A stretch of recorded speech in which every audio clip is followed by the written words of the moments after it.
Welcome to Soft Bad Monkey, a safe space for savages. This podcast is comedy. We don't discriminate. We don't care about your race, religion, sexual orientation, or gender identity.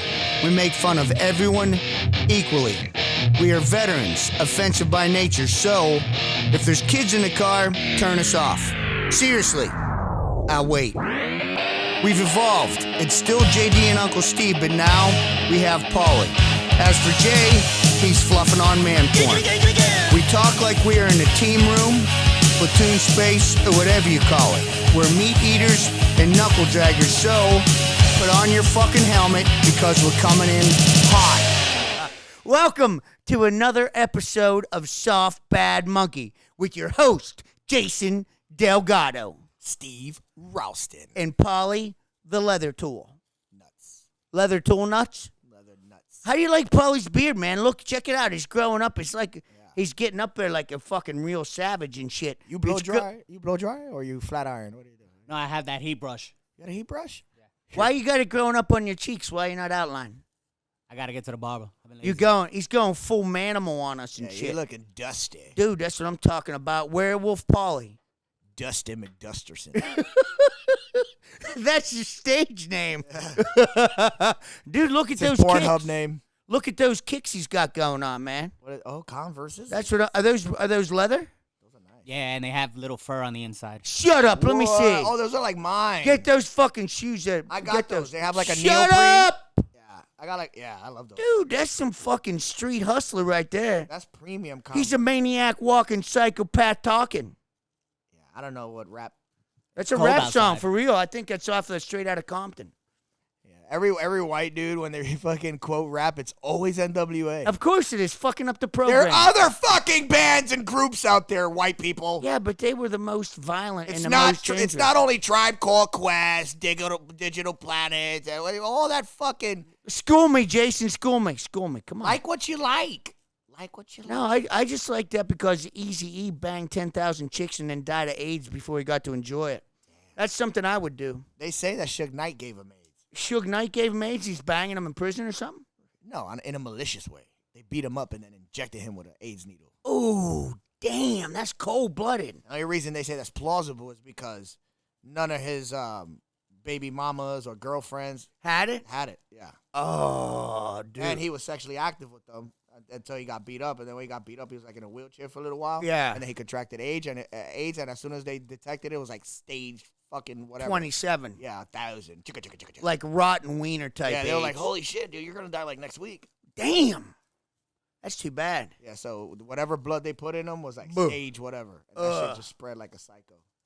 And I think it was on Jimmy Fallon or some shit like that, or one of those late night shows. I think Suge Knight was like joking about doing something like that. Like saying, oh, Dude, yeah, you don't get know. you don't get more gangster than Suge Knight. I'm telling you, bro. Hey, bitch. He is, really? He got knocked out by that dude in a pink shirt What? in Miami. Talking shit to him because he's a bully. And then the dude snuck him and motherfucker put him to sleep. Uh-huh. And they put him. Did he stomp on his neck? Nah, but you know, they because all his friends are like started surrounding him, like leave Suge alone. He got slept and they're trying to save him. Yeah, exactly. He knocked the fuck out, and the dude that did it was some Cuban motherfucker with a pink silk shirt. So He's a Cuban motherfucking boxer, most likely. Hooked him up. Yeah. In other words, think about this dude. Here he is, motherfucking securing his manhood, wearing a pink shirt and shit, and then the most gangster motherfucking rapper that portrays Ever. himself ever. Right. Bye-bye. Self-proclaimed. And then kaboom. Sleepy Good night. time tea. Oh, no. I take that back. No. The guy, the pink, I'm sorry, again, Pink my stories shirt guy. Pink shirt guy shot him in the ass. Shot him in the... Oh. And it was Suge Knight's barber in L.A. that knocked him out. So this is like two people, two separate Dude, occasions. Suge Knight's barber slept him? Slept him, knocked him out. Wow. Then the situation, the incident that got him locked up Right. was he went down to like a fucking video shoot that Right. wasn't his, but apparently it was like some affiliates and shit. Right. And he had like some beef with some dudes out there. Motherfuckers, his boy got out the car and they got into a little altercation. Motherfuckers started surrounding his car. Right. And fucking Suge Knight stepped on the gas and ran over and killed his best friend. His own best friend? Yeah, the one that got out to try to defend him. And he ran that motherfucker over, killed him, and left the lot. because he felt like his life was in danger. And then that's what he's doing time for now. He's doing time for killing his best friend. Yeah. That is not some situational awareness. Nah, he a bitch. Oh, man, that's terrible. No, it's too bad that he killed his best friend. And they say he killed Tupac. Because I'm deaf. So, I mean, I'm just saying. He killed what? Tupac. So. Tupac and Eazy-E, supposedly. I mean, he hasn't had a good run at life so far, so you know what they say? That could be karma coming back. Dude, karma ain't no joke, man. I've had to pay back a fair amount of karmic debt. Yeah, I'm debt-free with karma, and I like it that way. I am now. Yeah, I like it that way. Nah, me too, man. I do everybody as good as I can. I mean, the best you can do. Yeah, totally. Given circumstances. But you know me, man. I'm kind of dumb. I step on my dick a lot. So when I screw up, I own it. How you been, Paulie? What have you been up to? Nothing. That's it? That's your contribution to today's show? Thank you, Paulie. Thanks, Paulie. Next subject. Work's been... I only have one of the busiest jobs in the city. I do about 60 hours of overtime every week, but nothing's going on. Nothing's going on. Nothing I can talk about. Go fuck yourself, Uncle Steve. Yeah. No, anyway, go ahead. Nah, it's been a little weird at work. Why? Because they're still capping the overtime, and they still want guys to produce. They're telling the guys they can only work X amount of time, but you still got to get X amount of callers. Exactly. Right. And they're not supposed to do that, but they do it anyways. No, of course. There's a lot of things people are not supposed to do. And they're doing it anyway. Yeah, like, supposedly this cat who's in office now got the most votes than anybody ever. But, whatever. They all showed up at fucking 4 o'clock in the morning the next day. Oh, fuck, that's crazy. And then I'm not going to. Because they were strippers. All the strippers. Hey, dude, I'm down with that shit. Whatever. Strippers are like boxers. I can't wait to get off of work to vote for Joe Biden. I love that. I love that. And your old Jewish woman. Yeah. That one, that routine. I love the old Jewish lady. Where's she been, man? She's been gone. What's up with that shit? I've been scared. Scared of what? Scared of the BLM movement? They remind me of the Nazis. Well, other than the organization and the real violence, close. Yeah. I got flashback of Hitler's youth. Hitler's youth trying to make your brown eye black and blue. That was it. Let me explain to you why that's funny. That's an anal sex reference. It's comedy routine. That's that. No, we talked about that earlier. That's going to be my comedy routine. Me telling jokes and then explaining to people that it's funny, and then say, I'll try not to be condescending, and what that means is talking down to you. Yeah. Oh, that's funny. Oh shit. Before we get into the show, this is the pre-show show. You just reminded me. Go ahead. This is one fucking instructor in the military. I had to deal with him on I don't know why. No, bullshit.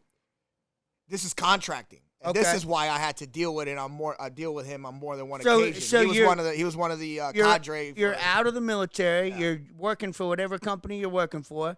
And then this guy, what's he doing now? He's giving a brief somewhere, obviously. Well, he's one of the he's one of the instructors that certify you and shit.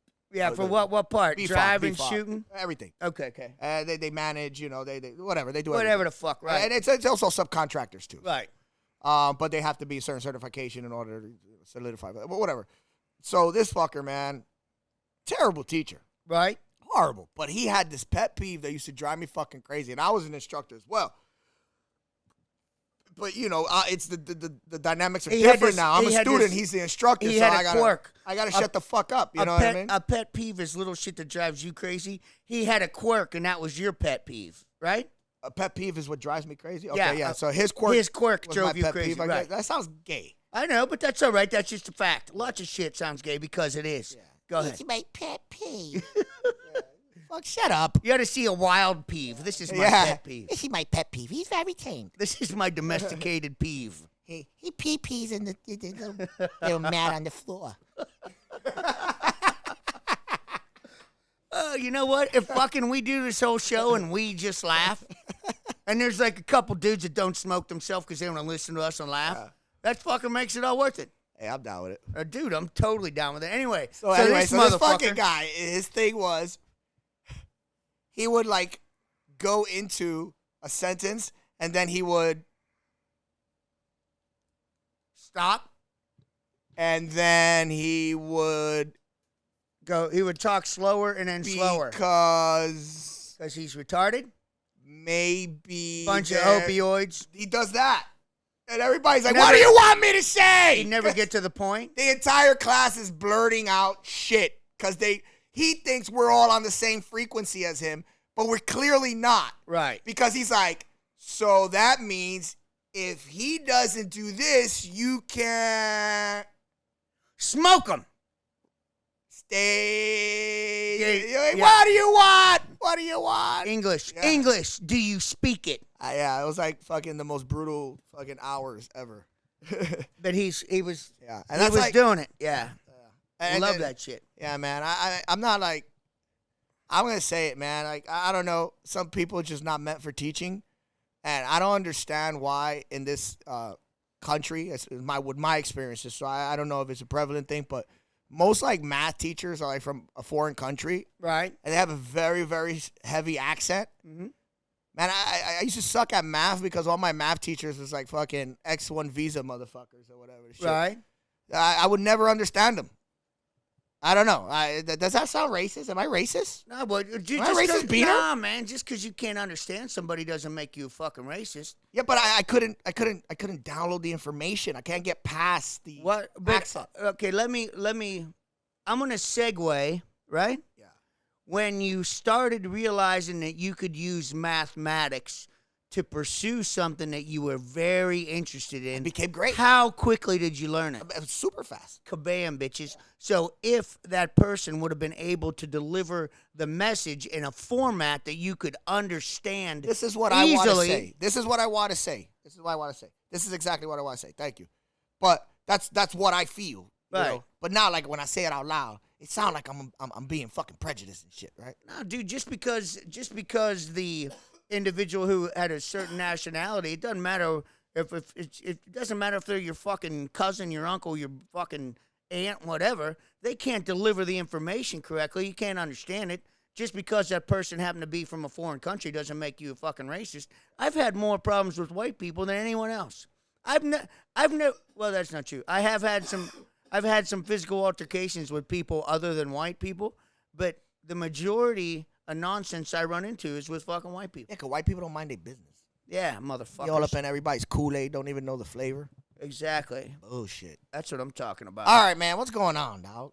Well, we're in the skip right now, eating some Mike and Ike, smoking some weed, dipping some Copenhagen, talking some nonsense. But what we are going to do here very shortly is we're going to reach out to a guy named Joe Rivas. Yeah. Joe Rivas has a hemp farm in Wisconsin, and he produces rackopscbd.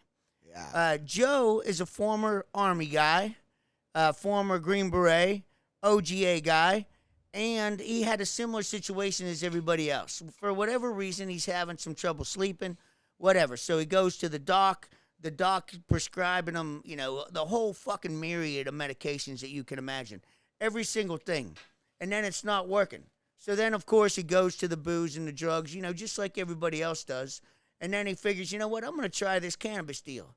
So he tries this cannabis deal, and he injects himself into the... Well, first thing, it works. You ever notice that? Guys go to the VA. You had the exact same fucking situation. Yeah. Guys go to the VA. They get you all medicated out, man. Your fucking energy goes down. Your dick quits working. You start fucking getting depressed. Then you're sleeping all the time, and then you can't sleep. Then you're thinking about starting your fucking pistol. And then the next thing you know, you're like, for whatever fucking It's like the reason... cure is worse than the ailment.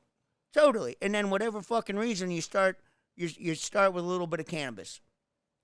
And then go ahead.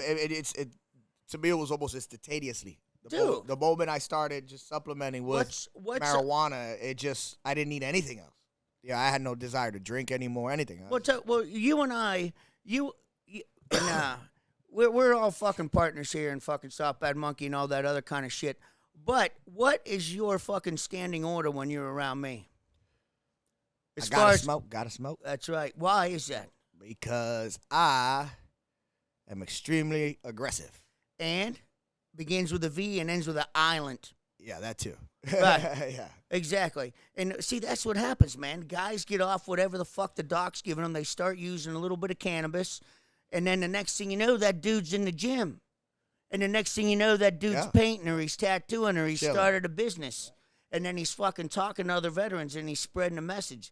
This is exactly what happened with Joe. There. Yeah, exactly. So, and I've been using he sent it to me and then I brought it over to you. But for the last 30 years, I've been getting up 2 or 3 times a night, sometimes more, sometimes I don't sleep. You know that shit. Yeah. But since the week that I've been using this, I take 2 droppers a night before I go to bed. And I've been, like, whenever I normally crash in between 9 and 10 o'clock. On the weekends, I'll sleep as long as my body will let me. But during the weeks, I get up at 4. So for the first time, and as long as I can remember, I've been sleeping the whole night through. That's a big fucking deal, bro. Not getting up to piss or nothing. Yeah, I think the morning after you gave me the package, care package, I fucking said, let me crack this thing open. Fucking took the dropper, popped it in, and I think I had to go pick up my daughter in Jersey or something like that. And like, dude, fucking 10 minutes into the ride, I was like, holy shit, this is fucking. It's like it's nice and relaxed. It's noticeable. You know, when it comes to CBD, sometimes you get some really junk shit. You pay a ton of money and nothing. But the truth is, the CBD is that the psychoactive. It's non-psychoactive. Non-psychoactive property of marijuana that gives you the relaxing, calming, the chill feeling. And that's actually what me is what I seek for when I smoke marijuana is that. Because it gives me room to kind of analyze things and relax and put things into perspective instead of reacting in a way where I normally would, which is an aggressive, completely personal, everything's like fucking, he did that shit just to piss me off. You know what I mean? I think the only time you and I had any real difficulty is when you weren't smoking fucking weed and you were just taking the meds that the fucking docs were giving you. And you and I had a discussion about something, and you were like, dude, we need to get off the phone, and somebody's going to get lit up. It's like, yep, fucking you and I will talk about this tomorrow. I don't remember what it was, but then it was that. Because we both have similar personalities. Yeah. It's like we can't fucking figure it out, and then we need to get off the phone. Yeah. I don't know. Some shit's going to go sideways. But I don't know. Maybe that's the way you interpreted it, but to me, it's not because, consistency is accuracy, and I know me. It sounds like to me it was more of I'm not in the headspace to speak, not to just you, to anyone. Right. So I don't want to explain that because, when I get into those moods, it's to prevent me from getting into that. So it's like I got to, back away. Not that this very moment is causing me to back away. It's just I'm going radio silence. I guess that was, to me, I think I was giving you a courtesy, letting you know I was going radio silence, but you took it as another way. That's all right. It won't be the first time I misinterpreted something.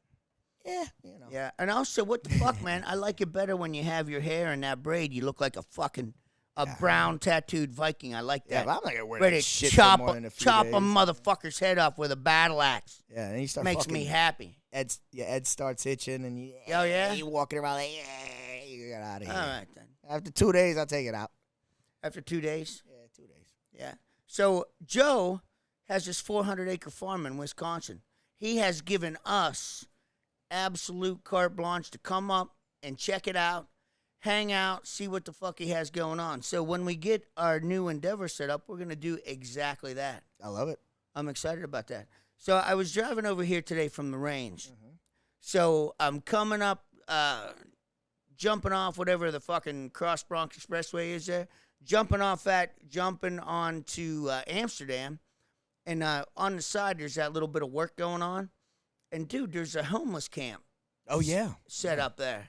Yeah, he got it. It's lit. Yeah, it's very reminiscent of, like, the underpasses in San Diego and shit. Yeah, it's bonkers. Like Tent City, but Plywood City, I think. It's more appropriate. Plywood City and people out there getting after it. But the funny thing is, since we had a regime change, the only thing that's happened is the United States has lost significant jobs. Prices on other things have gone up. So those people way at the bottom are going to get damaged even more. Yeah, but you know how this works. For the next 4 years, everything bad that happens was as a result of Donald Trump. Right. Yeah. Now, this whole thing, man, and the funny thing is, people get convinced that these government bailouts are a real thing. There is no government money. None. Not 1 cent of it is government money. It is. It's the people's our money. Yeah. Right. And these people were thinking that the government's going to bail me out. The government cares more about one cow than it does about us because it can make more money off that cow. Mm-hmm. It's just sad. And people buy into this shit hook, line, and sinker. The government ain't going to fucking save you, man. They're not going to. It's like they forget we're in a capitalist society. Right. A capitalist economy. So, the very core that drives this government, quote unquote, is money. Not freedom, not justice. No, there ain't no justice, just us. Yeah. Damn, you like that? You know what? Like where I went with that? Dude, how about that hat you got going on there? Our buddy Marvin Gonzalez over at Op 5 Tactical got it fucking going on. Was over there doing that. Now he came back. We're going to give him a shout out, though. He probably won't hear it, but I love that motherfucker Hey, anyway. listens. He does listen? Yeah. I think when people tell me that, I think they're just lying. You don't even listen, Steve. I do, too, sometimes. Steve. Dude, sometimes I do, bro. Honest. Don't lie to the people, Steve. No, man, I do. Honest. Sometimes I do listen. Scouts on him, right? You gotta remember, man. I gotta live with myself all the time. That's a hard job. Now we're getting more shit back here. I like that, man. Yeah. I like that. That's cool. We got some soft bad monkey shit going on. Yeah, we need to stretch out that patch wall. It's looking weak though. No, dude, we need to get a patch wall. We need to push over to the other side, see if that dude will hook us up. And thank God, right. Fucking Douglas ain't up there getting funky with the cheese whiz. Well, no, he did a complete reno, dude, and then laid down plywood, so now the sound is better. Nice. The installation's better. Well, it's really cold today. Today's an exception. Yeah, today's cold. It's fucking stupid. Stupid fucking cold. Yeah, but they hooked it up, man. I saw them bringing down the material, and it looked like when we were renoing this shit, they took like good fucking 60 years of material out of there. Oh, totally. Remember when we were doing the demo on this thing, they had those flat nails, those old flat nails? I still got some. Oh, no, I took a handful of them, too. You know, there's some Irish dude with forearms as big as your fucking head was heating those things up and pounding them flat. It's great how they were stuck into the walls here. Yeah. That's solid shit. I like that. So, hey, Paulie, you want to hook us up with Joe Rivas over there? See what kind of shot we get on. We're going to have him move around a little bit because he wasn't fitting in the screen the whole way. Remember that? Steve. What? That has nothing to do with nothing. There he is. Joe Rivas, hey guys. How you doing, my friend? Good. How are you guys? I'm doing great, thank you very much. What happened? Oh, there he is. And got it. And who we have on the show tonight, or today, whenever the fuck you're listening, is Joe Rivas from Rivas International and rackopscbd. We were just talking about your product, Joe, how you and I talked about this earlier, how for the last 20 plus years I've been getting up 3 or 4 times a night or whatever, and then since you sent it to me, I've been using it every day religiously, and literally I take it about a half hour-ish later, I crash out, and then the first night I very seldom do I hear my alarm go off. Normally I wake up before it. But the first night I took it, my alarm actually went off 3 times before I got up, and I was like, wow, this is some shit. And then Jason had a very similar situation. Tell us about it. What, with the CBD? With the CBD, yeah. So he gave me the care package. You had sent them. And the next day, I said, to hell with it. Hit the dropper. I think I took a trip down to Jersey, pick up my kid, and like 10 minutes into the ride, it hit me. I was like, whoa, I could feel this. This is not bullshit. It's the real deal. Yeah. And it's by far the strongest CBD I've ever had. And it's like the feeling, and once again, we're not talking about any psychoactive feeling. It's just the instantaneous calmness, like that overwhelming calm feeling. It's awesome. Yeah, I appreciate it, guys. And first off, thank you for having me on. I just, you know what? I formulated this for the guys, the veterans. It's something that I wanted to do. This is my last mission, is to help the veterans. hey, we got to polish our shield and take care of our brothers, man. On the left and right element, man, we got to take care of each other. And if it's CBD and it's something that brings us together and we could talk about it and, added value to the community and, and this product works and it's something for the guys, and if it works, cool, and I vetted this product with combat veterans. So, it took me it was around 2 years of formulations with sleeps formulations, sleep apnea test. I bounced this off through the whole gamut of guys, even deployments. Say you go down range and you're like, oh man, you got to hit the ground running. Well, you don't have time to get adjusted with your time zone. You need to take some rack ops, get back in the motion. So if you got to pound down three milliliters of rack ops to get your sleep pattern back in, when you deploy or contracting or whatnot. So I was just trying to figure it out, man, and I found out that CBD and this sleep formulation that I have is the best formula for guys like us, high octane guys are 0 to 60. We hit the ground running. We got time to sit there and, oh, you know what? I need a nap for 3 hours, or whatever, man. You got to go. So, I'm glad it worked for you guys. So what I'm hearing is you're approaching the things that affect us, the commonalities we share, especially with, the insomnia.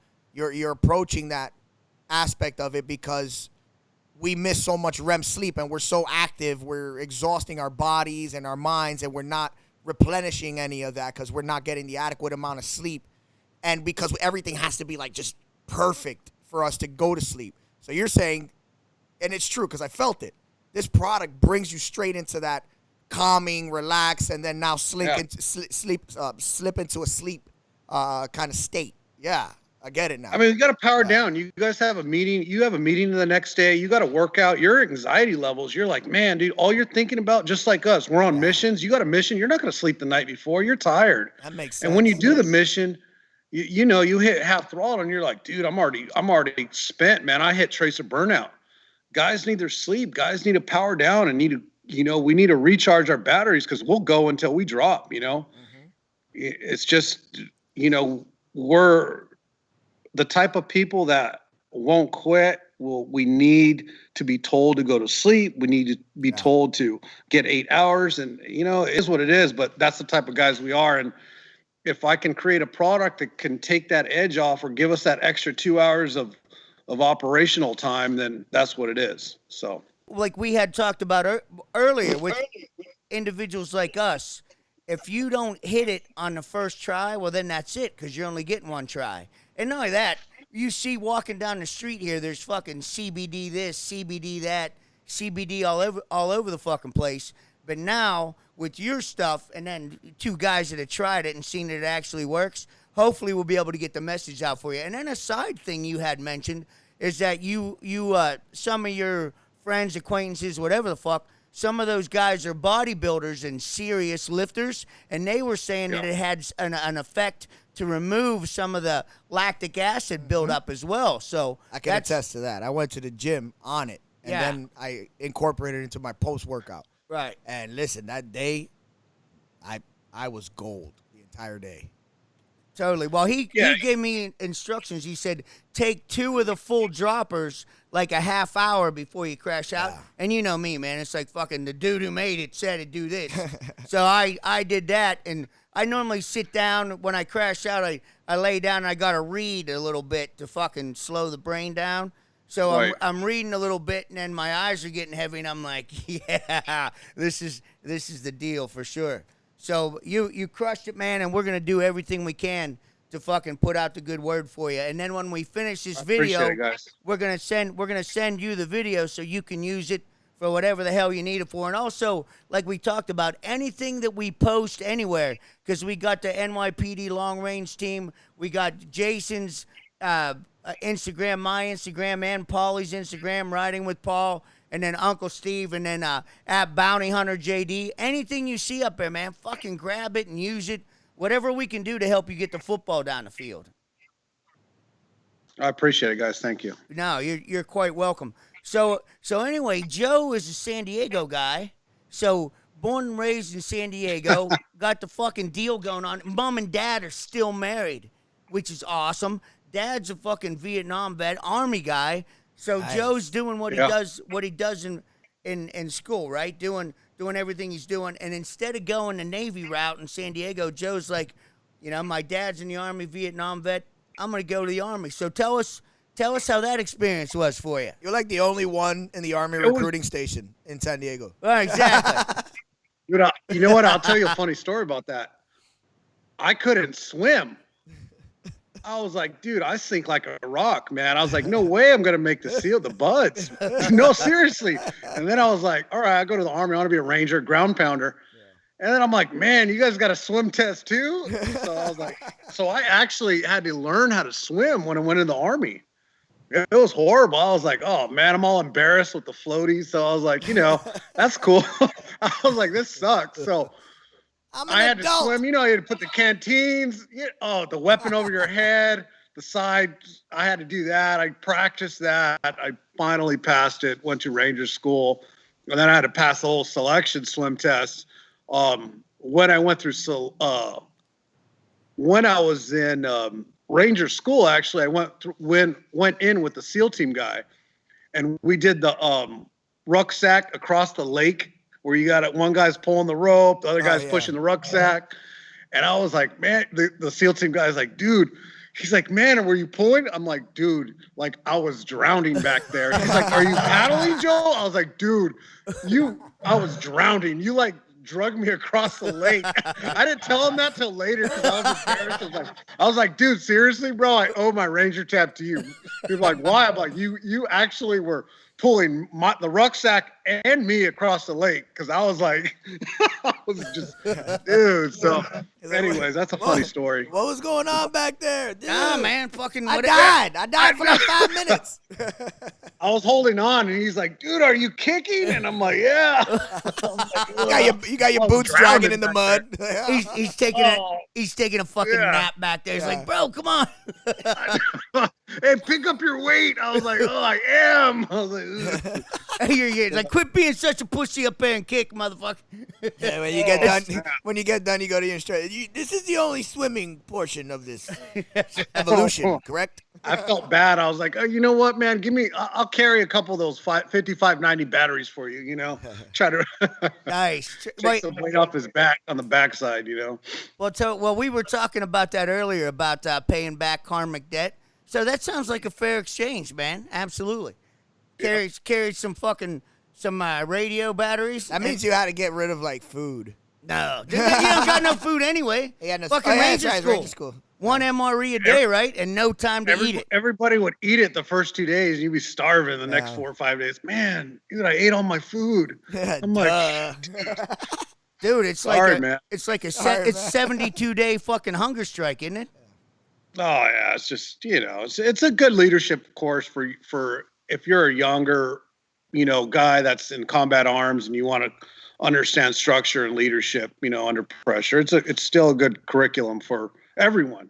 I mean, it doesn't matter if you're Army, Marines. There's a bunch of pool of people there, Marines, SEAL guys, whatever. It's just a good leadership school. I couldn't imagine going to that school after 30 years old. I mean, your knees are shot and I can't. I can't even think about it. I will not survive. Hungry, So what? Well, you were preparing for Army. You were preparing for the Army and Ranger School as a young kid, right? Out there with your BB gun and shit. Tell us a little bit about that. What was your experience with the Crossman double pump BB gun? How'd that go down? Well, I grew up in San Diego, and my grandpa had a canyon, so we would have BB gun wars, and we just go at it, man. All the kids, and back then you had the 10 pump BB gun, so it's like, hey guys, tell the kids, hey dude, 2 pump minimum, and you're like, dude, that dude's kind of far, man. So you'll do 2 pumps, and you'll do like 3 quiet ones, like. Yeah. Let me get that. Was like, once you get hit, you're like, dude, that was more than 2 pumps, man. So you go to Army right out of high school, right?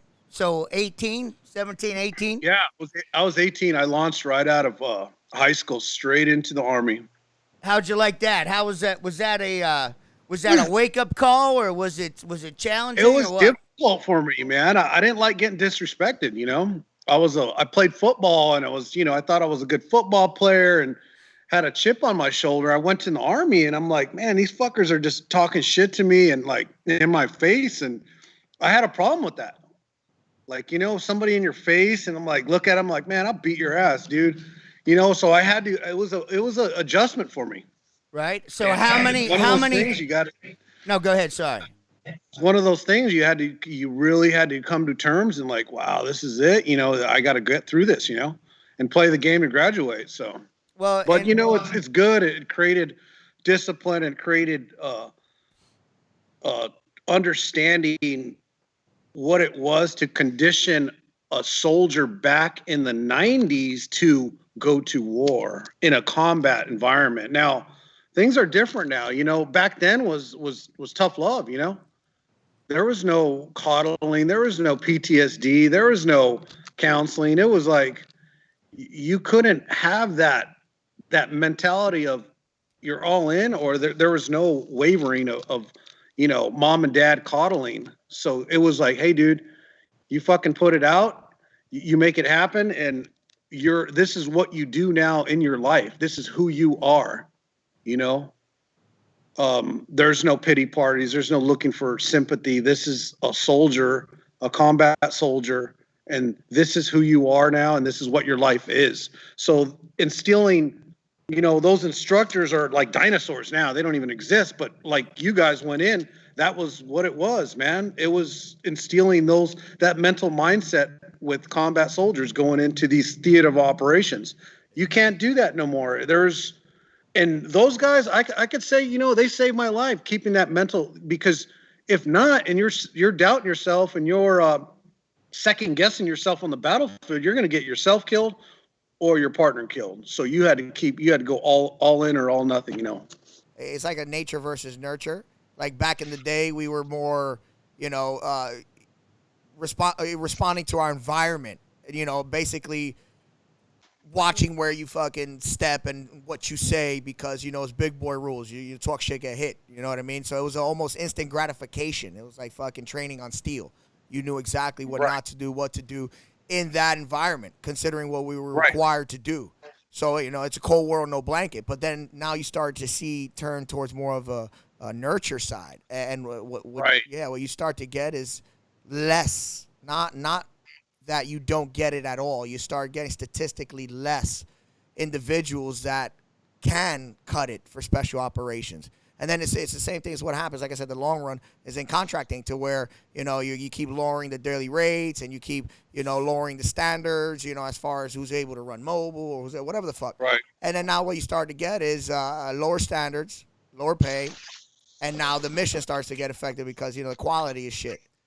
Well, when you're talking about quality, you're talking about lower caliber individuals, and they expect these lower caliber individuals to fulfill these high intensity roles, and it's just not fucking happening. So where's the compromise? So it's like the market cut. Exactly. It's all about money. It's like you get what you pay for. I'd rather have a guy that can speak 2 languages, can think on his feet, is a senior and tenured in operational theater, than have 2 guys that they're asking questions like, hey man, go set up the base camp. And they're like, oh, where do I get the gravel, or who do I contract? Like, dude, I don't got time for that. Make it happen. This is your mission. This is what I need to get done. Do it. We need guys that are improvised thinkers, unconventional mindset. Like, I don't need somebody that's going to ask me how to tie a shoe. Yeah. Dude, go get your shoes, man. Go get the boots. Conduct your PCIs. Get everything ready. Have it lined up, ready to go, man. I don't have to tell you guys to do a comms check, right before you do an op and the batteries are dead or some dumb shit like that. So, this is just old school mindset thinking, like, and it ain't rocket science. It's like some of the there's so many senior operators in America, in this country, that America has the most senior operators in the world, and there's so much talent and knowledge out there from that's information that hasn't been passed on to these younger guys. And I think that's something that we need to start picking these guys, these dinosaurs' brains, because pretty soon it's going to be, we're going to face that wall where, hey man, this knowledge is not going to get passed, One thing that a lot of people fail to recognize is the United States has been at war for fucking 20 years. We currently have 14 million veterans in the United States that have gone back and forth in some capacity, some form or fashion. And sooner or later, that the people that are serving right now, they're going to, like you were saying, they're going to miss out on all that knowledge, on all those lessons that guys fucking learned the hard way. So, yeah. And don't get me wrong, there's a time and a place to deal with challenges that people are having. But when you're taking a raw product, you're taking a young man or young woman or whatever the fuck, and you're trying to hammer that person into a soldier, that's not the time to be touchy and feely and all this other shit. Tell me how you feel about the situation. That's the time this is what I need you to do. And if you can't do it, get the fuck out of here. So when you had to make those decisions when dealing with those NCOs and having somebody get in your face and being uncomfortable and what you were interpreting as disrespect at that time, if that wouldn't have happened, there's a chance you might not be here or whatever the fuck. So when that was happening to you, what was the biggest challenge you had? Was it not fucking striking out? Was it fucking doing what they said? What was the challenge that you faced as an individual? That was, for me, it was all about, it was an ego thing. It was that I had to pull back my horns. I didn't understand what their goal was.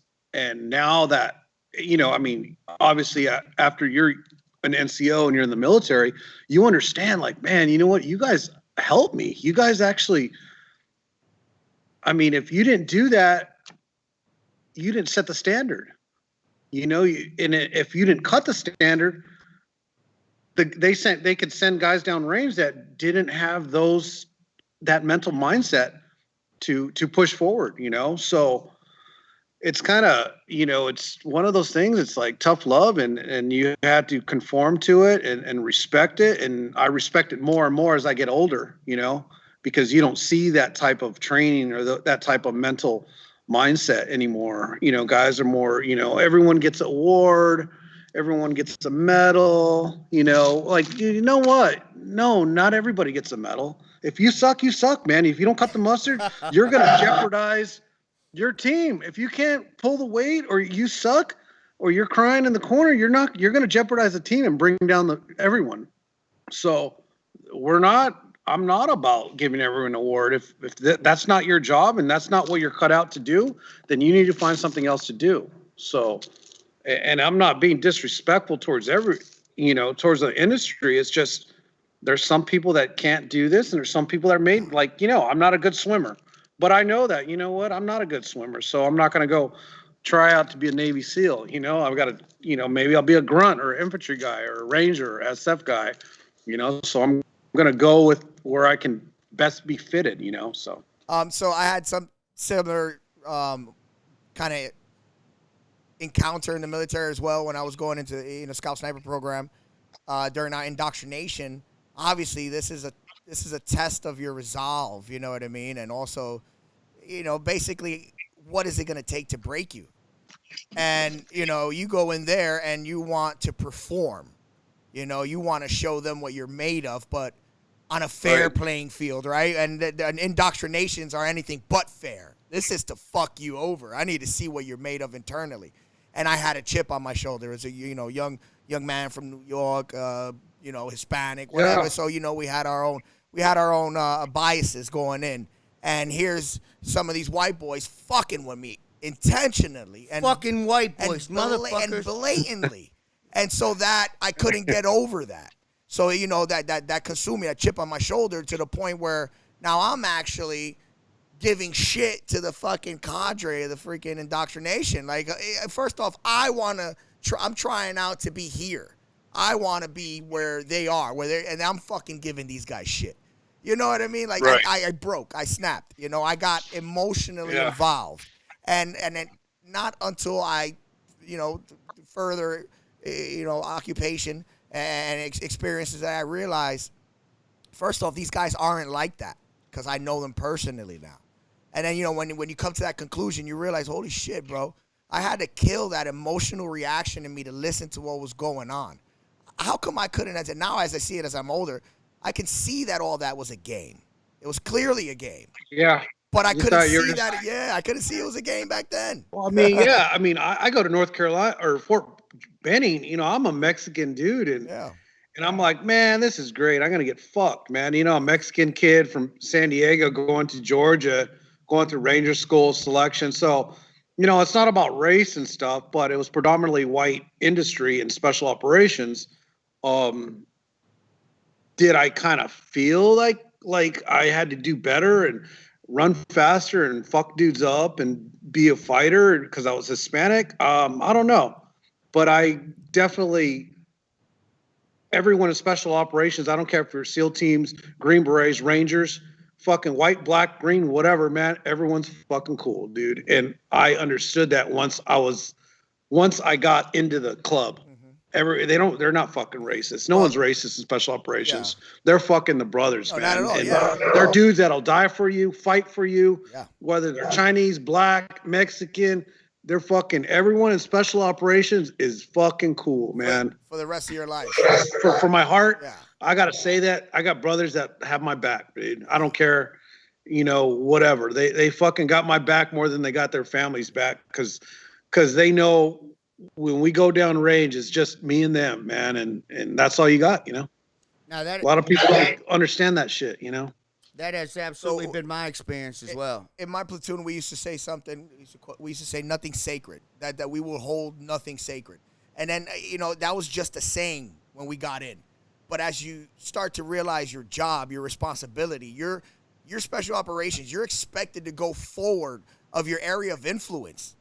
You're in enemy territory, conducting reconnaissance or direct actions. You are all this nation has as a direct representative of it and its intentions in this region. In other words, you got no one else but you. I need to make sure at minimum you have a don't quit attitude. You know what I mean? And that's where it comes. Nothing sacred. I can't be bothered by emotions. Everything has to be just a driving force and a problem-solving kind of capacity. I mean, I can't agree with you more. And that's kind of the reason why I wanted to switch gears here, man. I was going through 0 to 60 and, and like, all right, well, what the hell are we going to do? You got all these combat old school dinosaurs like us. We're used to going in, doing a DA op, fucking kicking doors down, boom, doing a hit, and we love it. We love it. Now what are we gonna do, man? There's not, you go to jail, So we needed something to power us down, and that's kind of why I wanted to create this company and rackopscbd and grow and invite a lot of veterans to the farm. I mean, we have 400 acres here. I invite all the veterans to come hunt, come whatever they want to do, man. You want to come hunt, come camp. Check out the grow operations. I have a drying facility, a lab, and hey, man, I created this for the veterans. Somewhere for even if everybody wants to just hang out, man, and just chit chat about stories and just bring the community together and polish America's shield, which is veterans are the backbone of this country, man, because we're the only reason why this country stands alone right now. Now, you're fucking 100% correct, man. What I heard both of you say, and we've all said this a bunch of times. Once you're able to see that your fucking ego isn't out to help you out. The only time that your ego is good is if you're using it to be better than the person you were yesterday. If you're using it so you can get a better workout in or push harder in business, or any time that you're comparing yourself to somebody else, it's going to fucking shut you down, man. If you're able, whatever age that is, whatever situation a person has to get to in life to see that any time that we're trying to separate ourselves from somebody else, and it goes into like the prejudice and fucking nonsense. Anybody Right. that's been anywhere or done anything, that's the fucking last thing I see is what color your fucking skin is. I could give a Yeah. hot bucket of fuck about that. Can you do your job? You got my back. Can I count on you to do this? And then that's fucking the only thing that matters. And then you had talked about you invite veterans up on the farm to do whatever, whether it's hunting or camping or whatever, and hang out. You had mentioned a project, Heroes for Harvest. Tell us about that. Heroes for Harvest. There's a nonprofit that I don't, that I kind of vetted, and I kind of feel that that's something that the veterans can actually do, and be a part of. So that's still developing, and I'd like to be, I'm the sponsor for that, Heroes for Harvest, and I like to see it grow. Excellent. Well, we'll be sure to mention that again. And I'll invite them to, our farm and, wherever we're at in America, and we can work it out. Excellent. Well, you also mentioned you went to Ranger School in '98, right? That's correct. Ranger School in '98. So you were in the 82nd Airborne. So you get through airborne training, you're assigned to your unit, and then you go to Ranger School. And then so in '99 you went to Kosovo, and you had some experiences. You're cool with me saying that, right? Yeah, If that's not, we fine. can cut it. So you had some experience with some special operators over there that made you maybe take that route. You want to go into that a little bit? Yeah, we could go into it. No, if we need to. No, we could go into it. Yeah, There's okay. we were downrange. We invaded Kosovo. I was with the 82nd 2505. I was in a Delta company. It was like a tow missile company. Graduated Ranger School. Then I went to Kosovo in '99. Had some SF guys come to our camp. We were the first guys on the ground on bond steel. So we sling loaded from Macedonia into when Milosevic signed the agreement. We went into bond steel with our Humvees. We're sling loaded, air assaulted in there, set up a perimeter. Then had the logistics come in and then set up all the hard points and whatnot. We started pushing out into the cities. There's some SF guys from a group. I'm not going to disclose the group, but they asked us, hey, man, we need a couple hard charges to seal off an objective for us. We went in there. I was like, oh, this is cool, man. SF guys came up, wanted to, we're just infantry dudes. And I'm like, all right, this is cool. So sealed off the objective, and these guys went in there, did their hit. Boom. I mean, it was cool, man. They had they had all their T-shirts, baseball caps, went in there low pro, boom, did their hit, came out, thrashed some dudes up. And I was like, man, this is cool. These dudes are cool. And after the mission, they did the index, and they were coming out exfilling.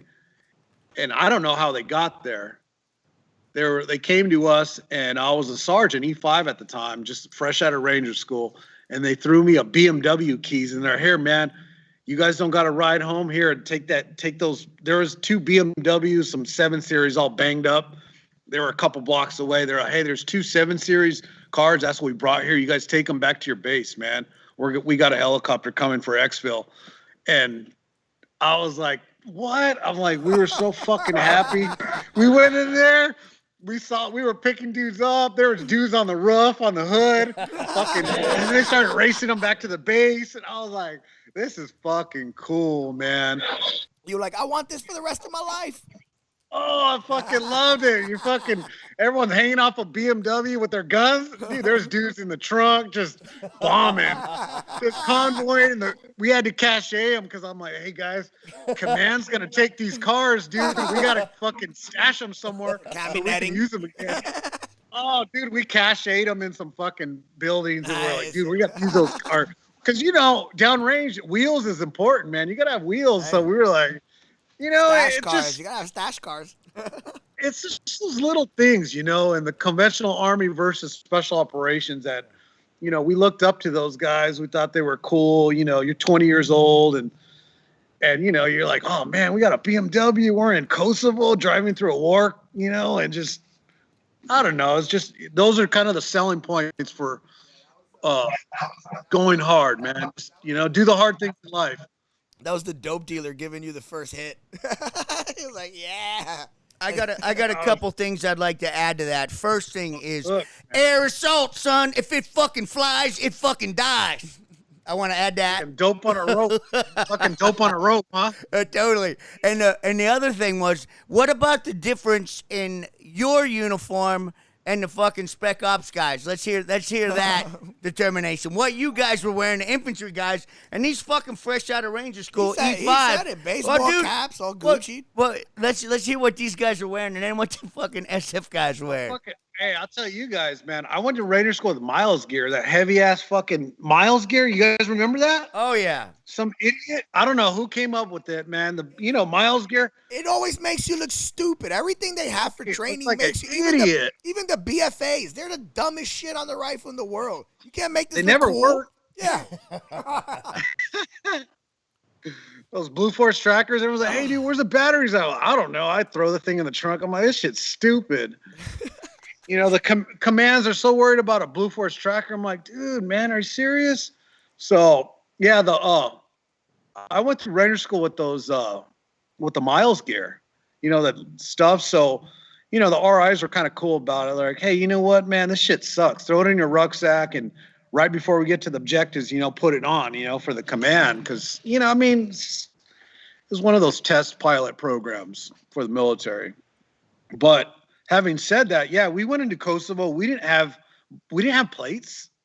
It was just flak jacks. Like bullets will go right through that shit. Yeah. Like the Marine flak jacks. Yeah. We had thin-skinned Humvees.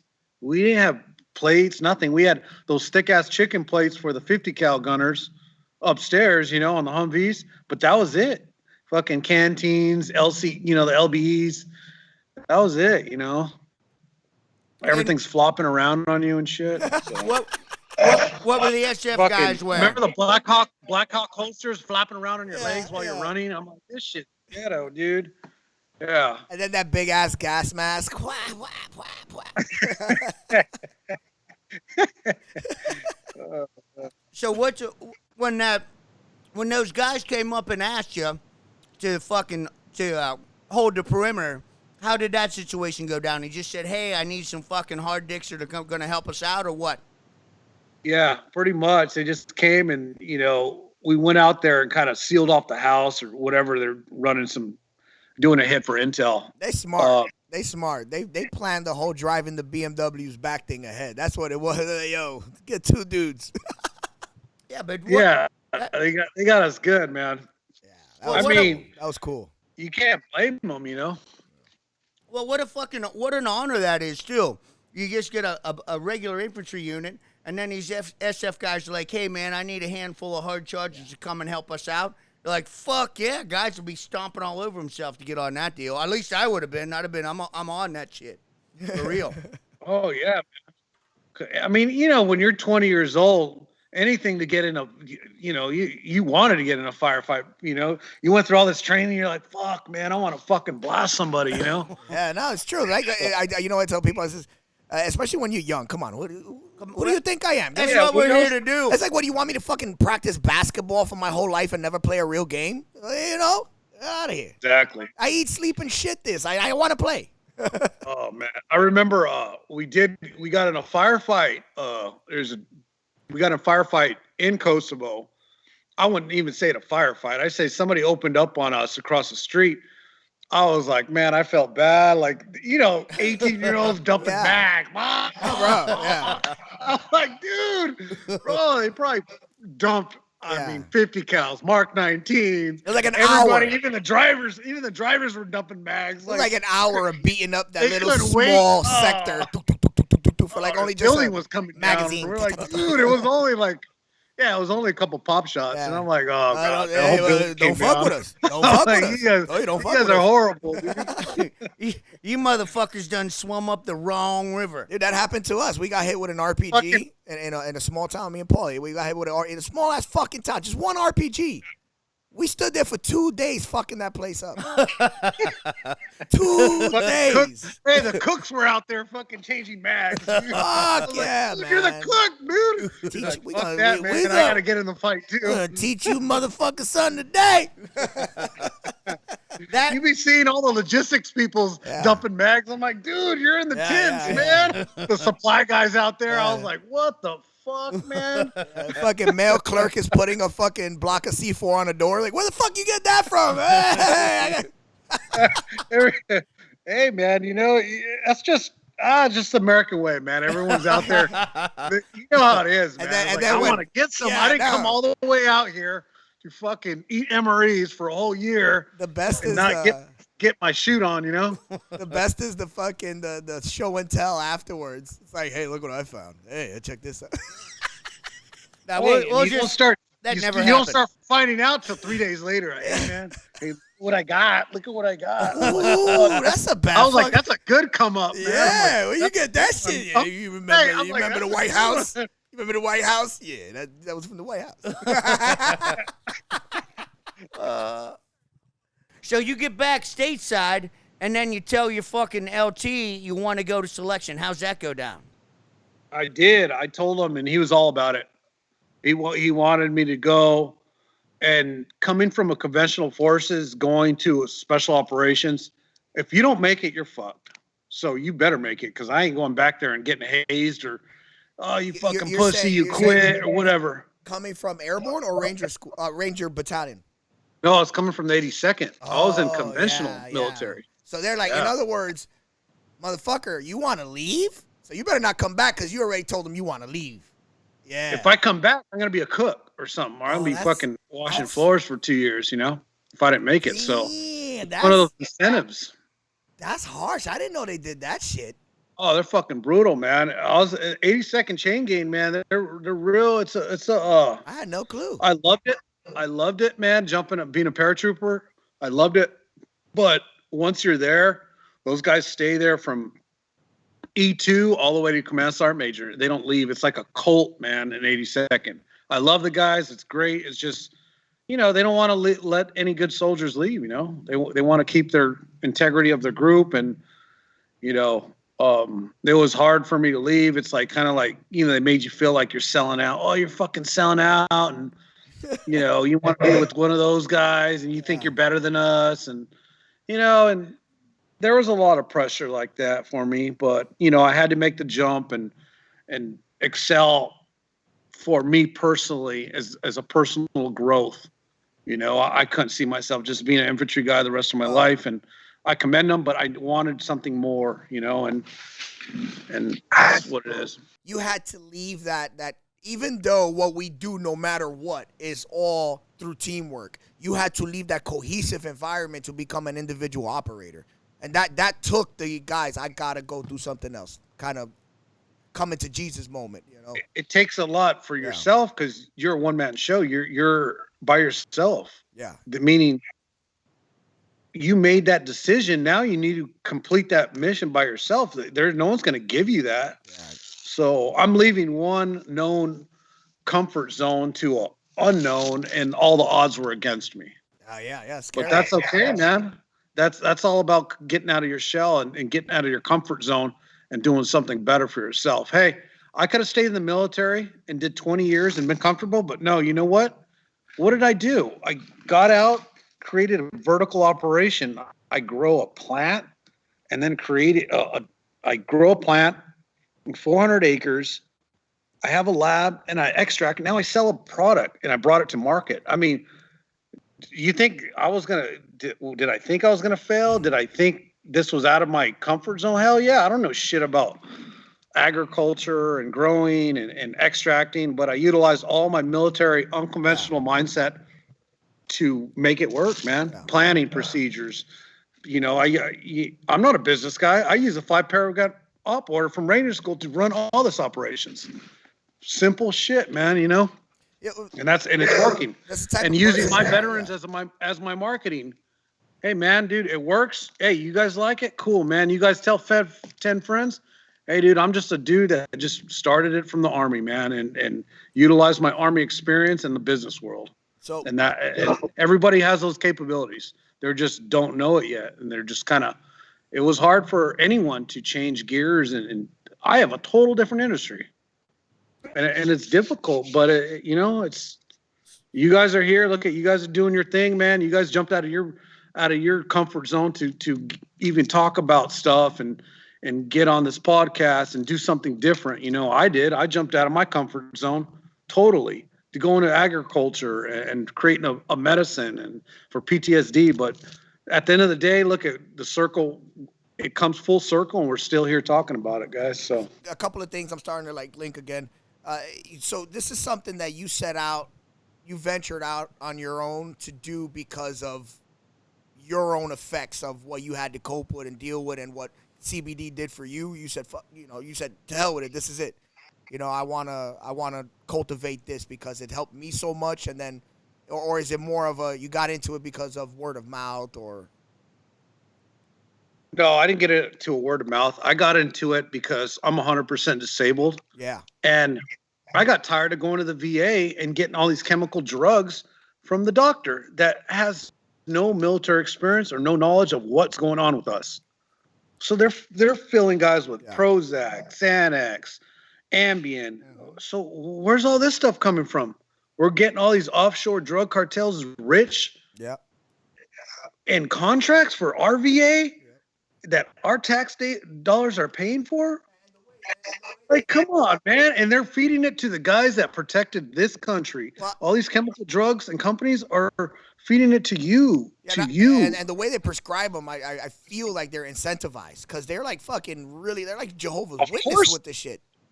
Oh, they do every week. It's something different. I'm like, what, did you guys get a new contract?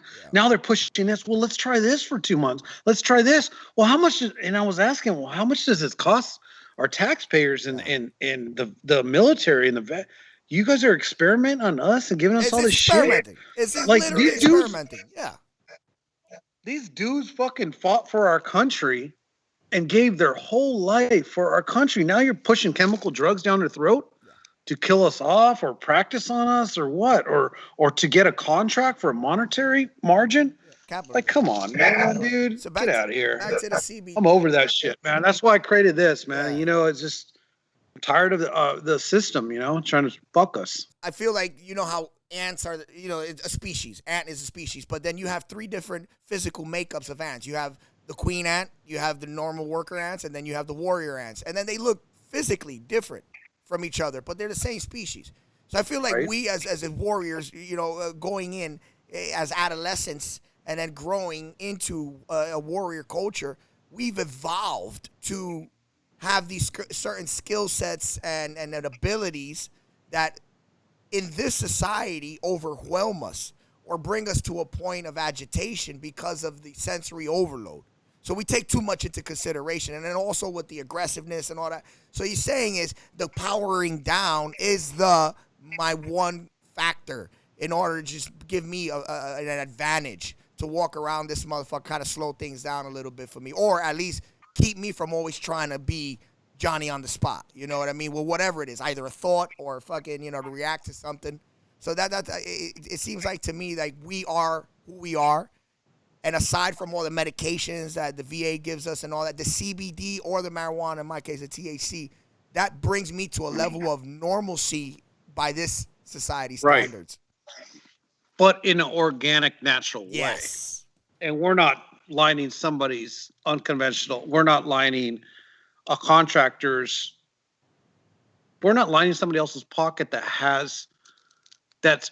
found that, wow, there's a big margin for PTSD for military and veterans that are coming back. Well, let's take advantage of that and start pushing all these fucking big pharma down their drinks, and everyone else is getting rich and making money on our fucking expense. So what are the headaches of the business? Because every business has headaches, and I'm sure like the business now, to be honest with you guys, is marketing, and CBD is still considered a class 1 drug. So I cannot market on social media. So it's hard for me to get the word out with Rack Ops. And I've, and this is one of the platforms that I want to try to help and get the word out. And I started this company when COVID hit. I did two years of research and development prior with formulations and stuff and testing. And then I launched during COVID.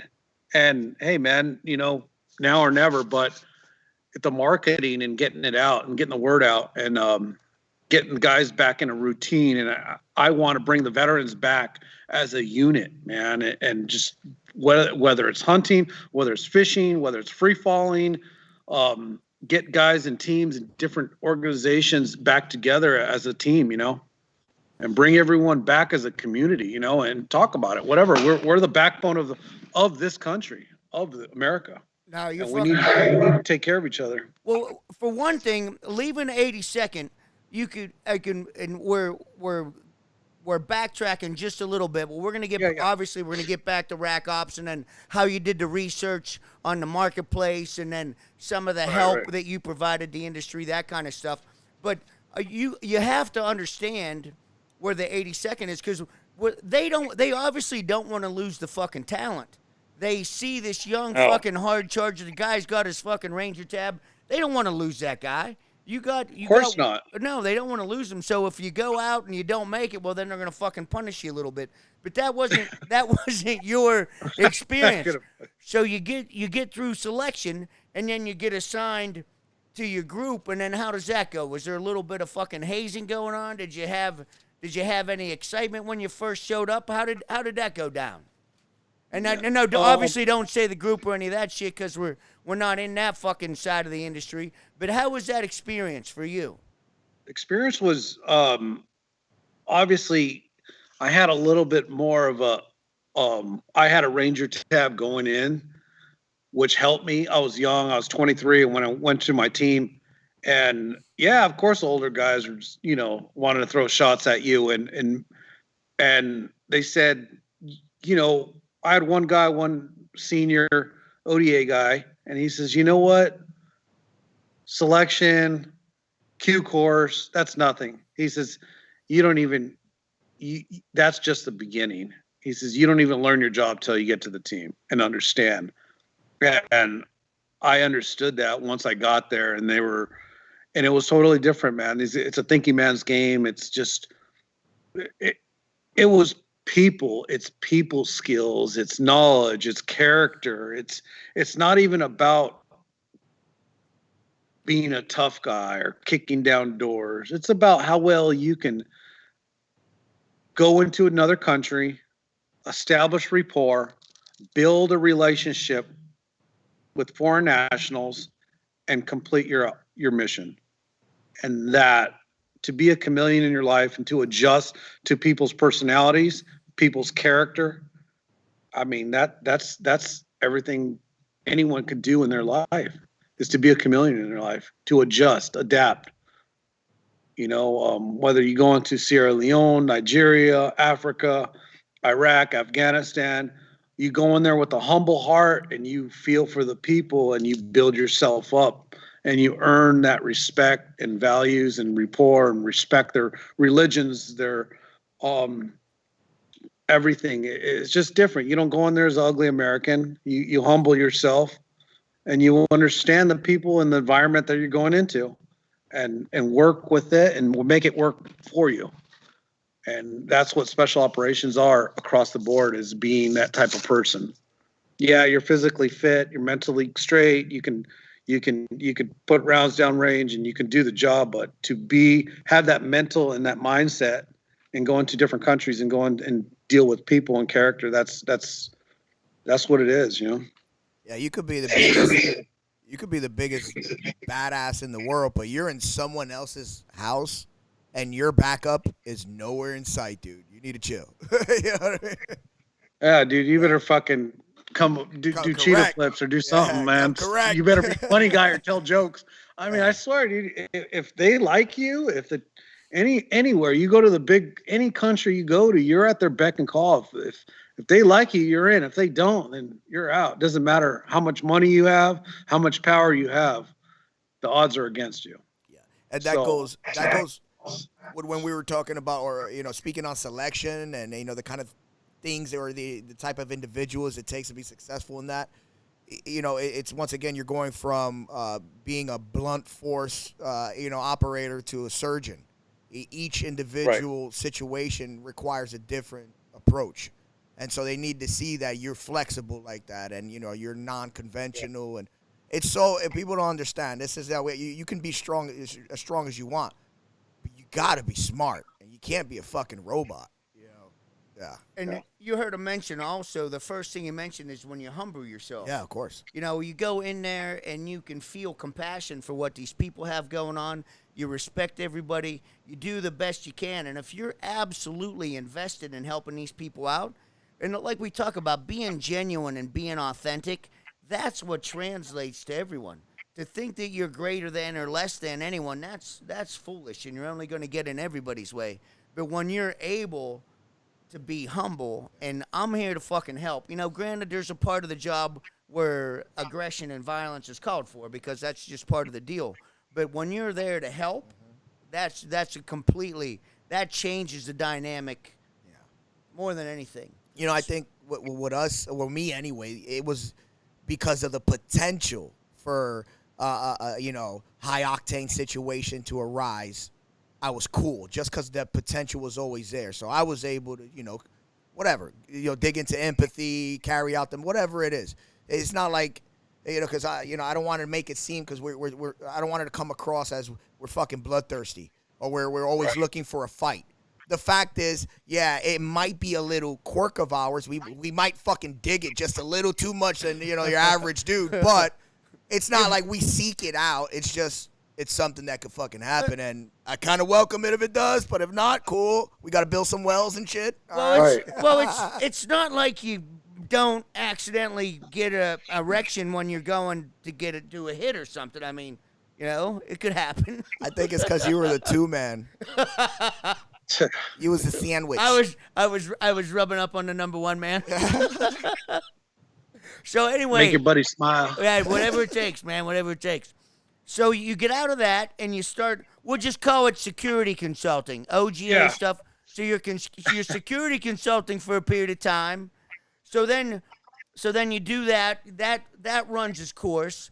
But also, let's talk about. Were you a security consultant, or were you in the SF when you had the ass worm episode? I didn't have the ass worm. No. You didn't have it, but you experienced it. This guy, this ass old worm. ass. That's right. I said ass worm. Yeah, you guys want to hear this? Oh yeah, that was in Congo. Right? That was in Congo. I did a contract in Congo. Man, I tell you what, it's probably the worst. I'd have probably went back to Afghanistan and been in a firefight every day than be in that shithole. Congo fucking sucks, man. You're hot. You're pissed. There's no water. You're just... Everything could kill you. I was in Congo. To kill you, yeah. We were in Congo. It was a 2-week turnaround for any extract for airplane. There's about 6 of us, 6 ODA guys. We went down range. There was another ODA team, but they were already set up. They had a house in town. And we got with some tents and shit. No air conditioning, no fucking water. We're boiling our water. There was a barge that came upstream. We're in Kisangani. And we were giving classes. Well, we had some airdrop boots and uniforms sent for some soldiers. And we're like, oh, man, good, dude. The uniforms got here on Friday. Monday, we're going to go train these dudes. As we went to the training facility, there was fucking boots and uniforms down the market. And I'm like, man, they're selling a lot of military apparel. So we get to the unit. They're like, dude, where's your fucking uniforms? This guy shows up with pink Converse. And I got pictures of it still. I'm like, where's all your shit? Oh, they sold it all to the market. Whoa. They needed money, dude. Their families, they didn't have no cash. So they sold all their uniforms, all their boots. So we didn't have shit to train these guys with. We had the senior leadership. We started conducting our classes, senior leadership in French, whatever we could. And this big special forces guy, 18 Delta medic, was sitting there, and we're sitting on our little stools, and he's like giving his class. He spoke perfect French. And he's giving his class in French, and he's like, oh my gosh. He looks down on he has some Ranger panties on, those little, I don't know, you guys, little black, those black panties everyone wears. he has some Ranger panties and some Tevas on, and he looks down at his leg and he's like, oh my God. And I'm like, what? I said, oh shit, dude. Let me grab that. And I was about to grab this worm off his leg. And he's like, dude. He's like, Joe, don't pull it. What did it look like? Why? What did it look like? Worm, a black hammerhead worm coming out of his leg on it, inside of his thigh. And it was slapping on his leg. Plop, plop. And I was like, oh shit, dude. I was like, yeah. And he was so calm and he's looking at it like this. He's like, oh my God. And he's a fucking big dude, 6'3", big old white thighs, fucking bodybuilder. He was a shot. And he's like looking at it, and he's a medic. So out of all people, he's like, Joe. He didn't even look at me. He look at his leg. He's like, Joe, if you pull it, it's gonna break off and fester more worms up my asshole. He's like, and so I sat there and I was like, what? And all the Africans were looking, a couple of them were giggling. And I was like, fuck, they were like in shock too.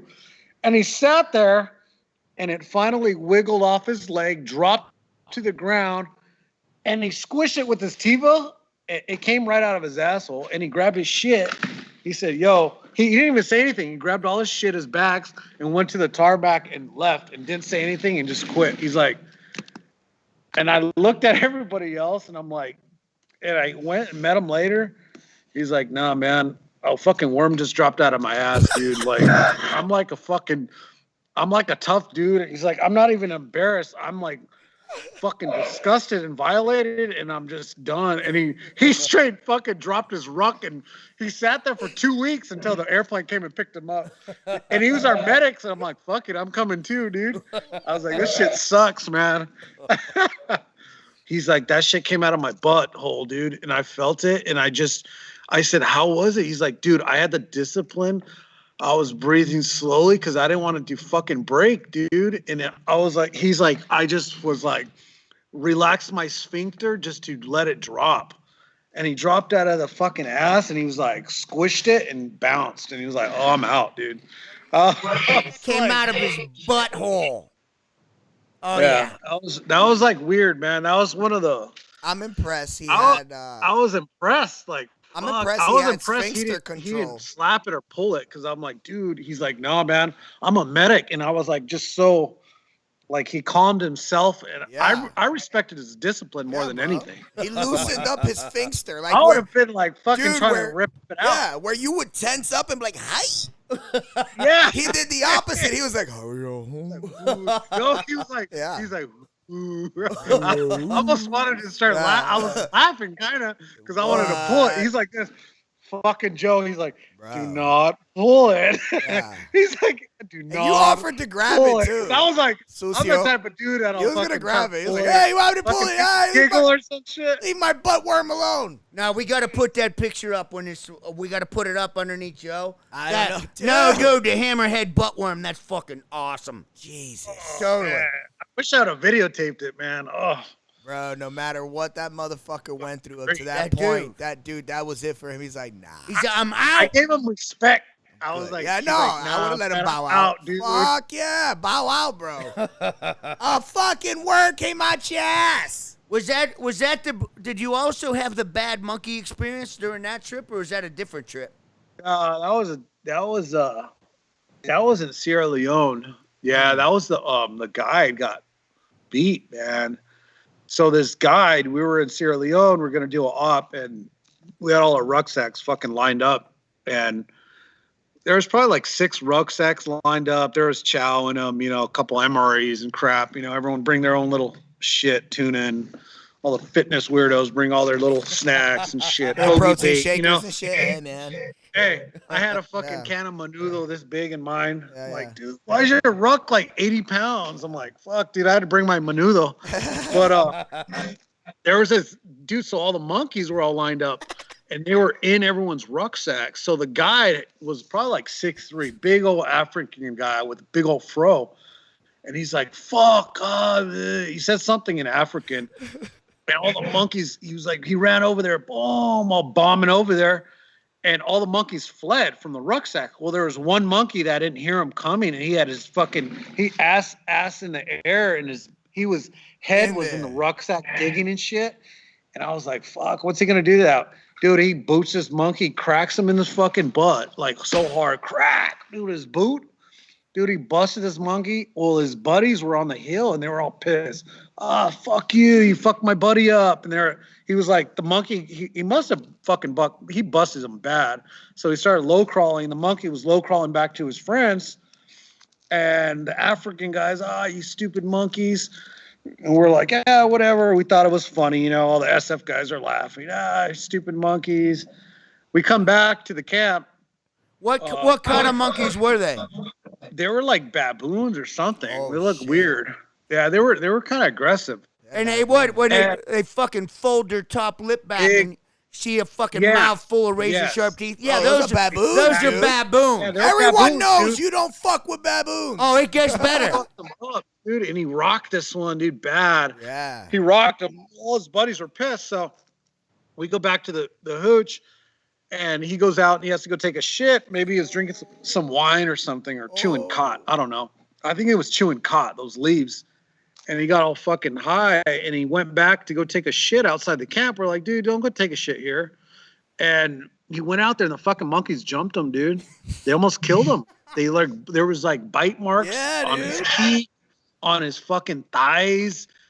His afro was like pulled, like all strung out, like chunks of hair missing. I was like, we had to send him to the ER, and he really got fucked up, man. It was interesting, but.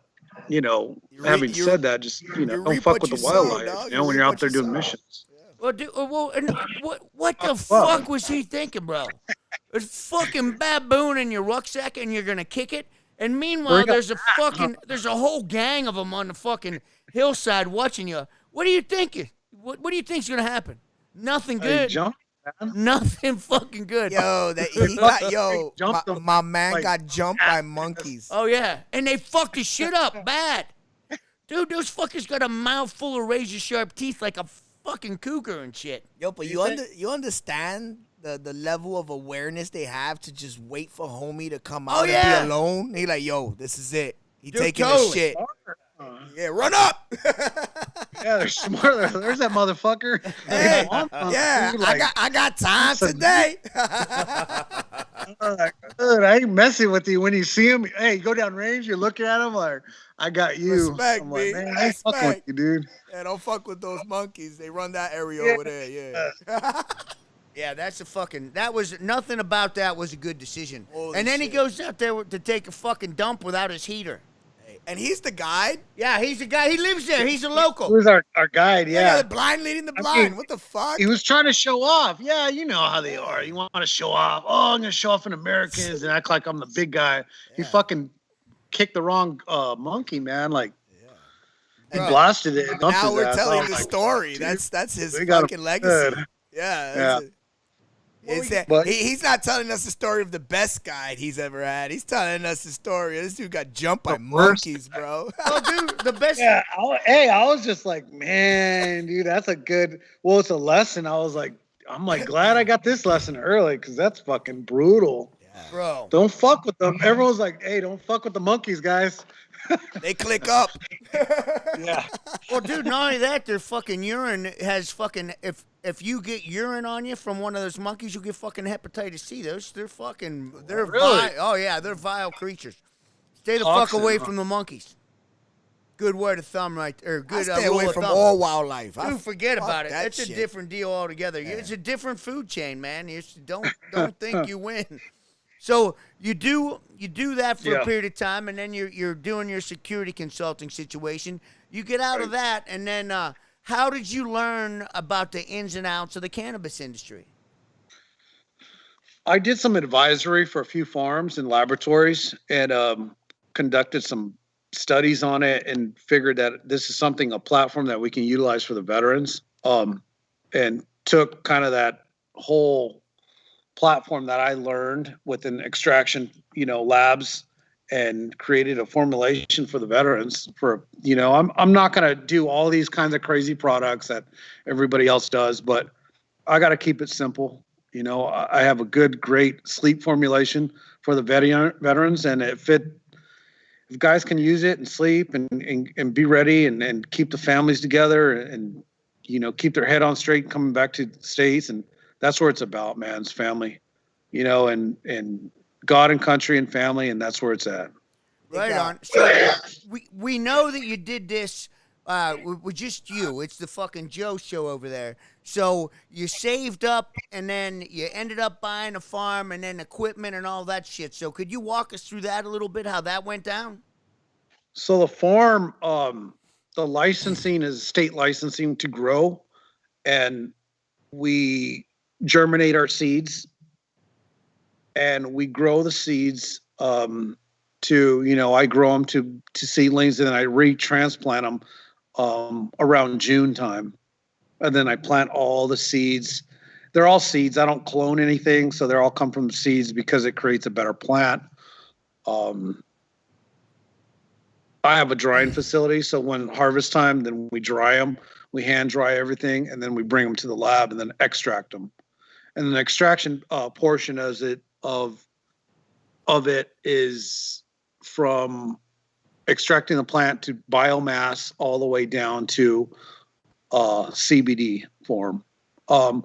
My blend for the veterans, I take out all the THC because I can't afford to have anyone piss hot on any test, because a lot of people still have jobs that require drug screening. So I put my name on it, and I guarantee there's no THC in my products. And and you can call me, or I have an open door policy for the farm, for the lab, and for everyone. So, and that's good because I had a conversation with Paulie before, and you know, CBD is nationally legal, but officers are afraid to try it because of the potential for THC to be, you know, present. So my they biggest fear it. People that buy it, a lot of officers are allowed to take it in different states, and I'm the go-to person because I guarantee it. I put my name on it. You want to call me because I guarantee you. I test it 3 times before I send it out the door, and I make sure there's no THC in it.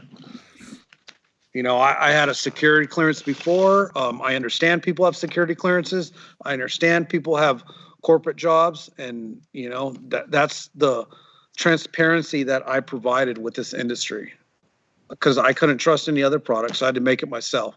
A lot of other products had THC in it. A lot of other guys, I had horror stories of guys and veterans that were trying to take a CBD product that had traces of THC, and collectively they were taking it for 3 or 4 months and then pissed hot on a drug screening test. So, you know, I guarantee that there's no THC in my product. That's awesome, man. Have you had any outside investors try and jump into your organization? I think I remember. Didn't you had mentioned the guys try to jump in to be investors and partners, and you're like, no, man, I got this. I fucking scraped. I saved all my fucking nickels and shit. Tell us how that goes down. No, you know what, this is, I created this vertical operation myself. I scraped my pennies together, and yeah, you know what, it was a lot of hard tours overseas, and you know, the golden handcuffs and contract world. Yeah, I like that. You know how it is, man. It's like, do you got to make the transition. You know, you can't make that kind of money in the States. You know, we get paid very well in contractors, and so we keep going overseas. Yeah, and we're like, oh, let's go overseas. You know, so I had to do something else and change gears here. And yeah, there's a lot of investment opportunities for different people, but long as it rains, I can produce this product. You know, I don't buy anything outside source. I don't need anything. We have the land, we have the product, we have the lab. And long as it starts raining, I can grow and produce a product, vertical operation. I don't need anything from anyone else. And by far, a personal opinion of anyone that has tried this would be, this is way better than alcohol, especially for the people of our ilk. I prefer you to do this instead of that, because that leads to a whole world of hell. You know what I mean? And so this is like, dude, this is like a service. I love it because you're thorough and even ensuring that there is no trace of THC in it, because you understand that the purpose is to get to those individuals in those dynamic jobs, in those kinetic jobs. You know, the ones that have to deal with that stress, the trauma, the anxiety. Yeah, I love it. It's just completely there. It speaks on so much of what's going on.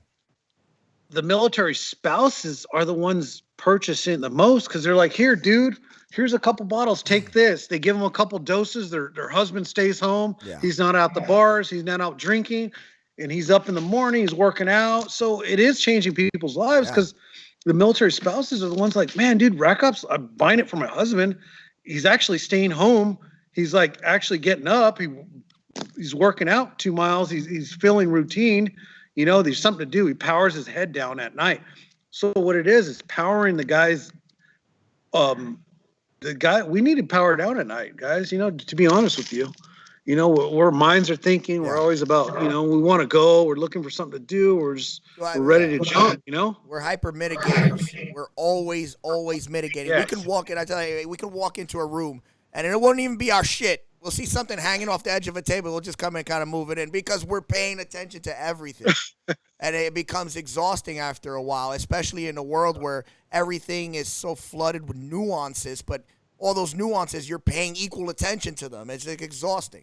So, and I feel like that's what I use the CBD or the THC for, is to bring me more on a level of, all right, just chill, man.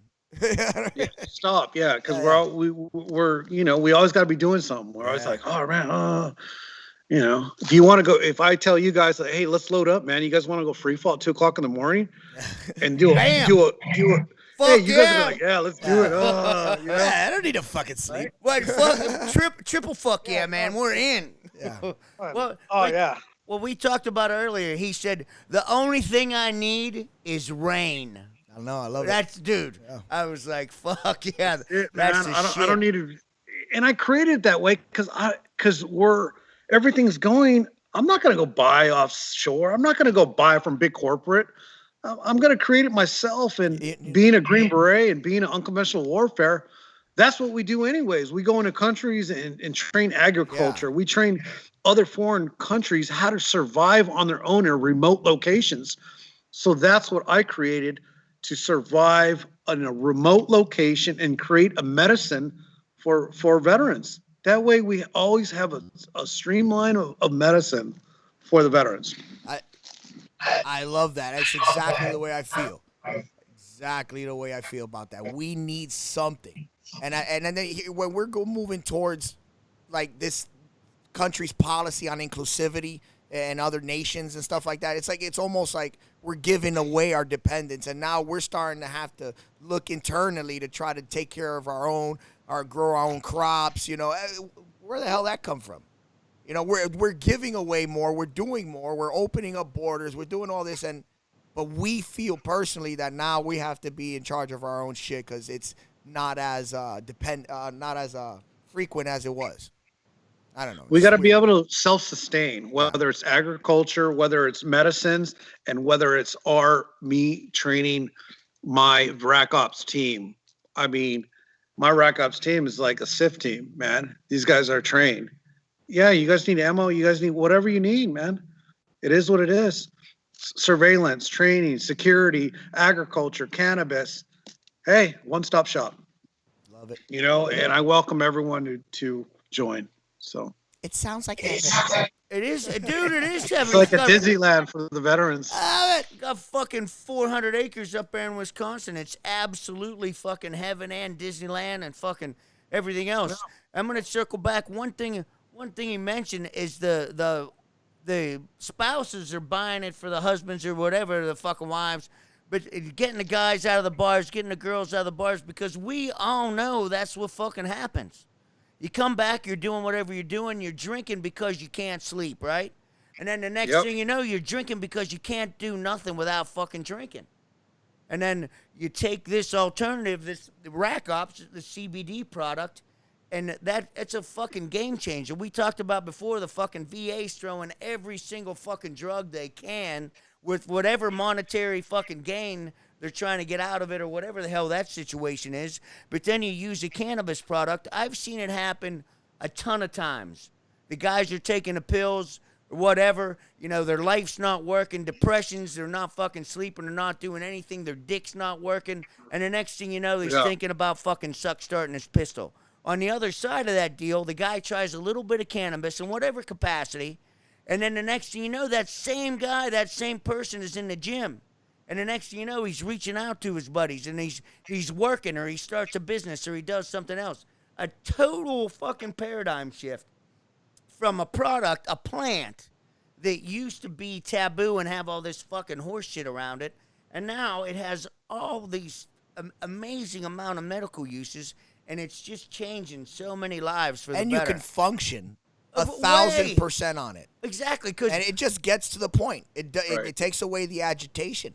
well, dude, the 2 vials of his product, I would have to fucking drink, a half a fucking bottle of fucking vodka to get the same thing, and then you wake up the next day and your shit's all. I mean, and that's in the beginning. At the end, it's like a damn near full bottle, but you wake up from the rack ops, and it's like, same deal. You wake up, you're awake, you're alert, have your cup of coffee, and get on with your day. Mm-hmm.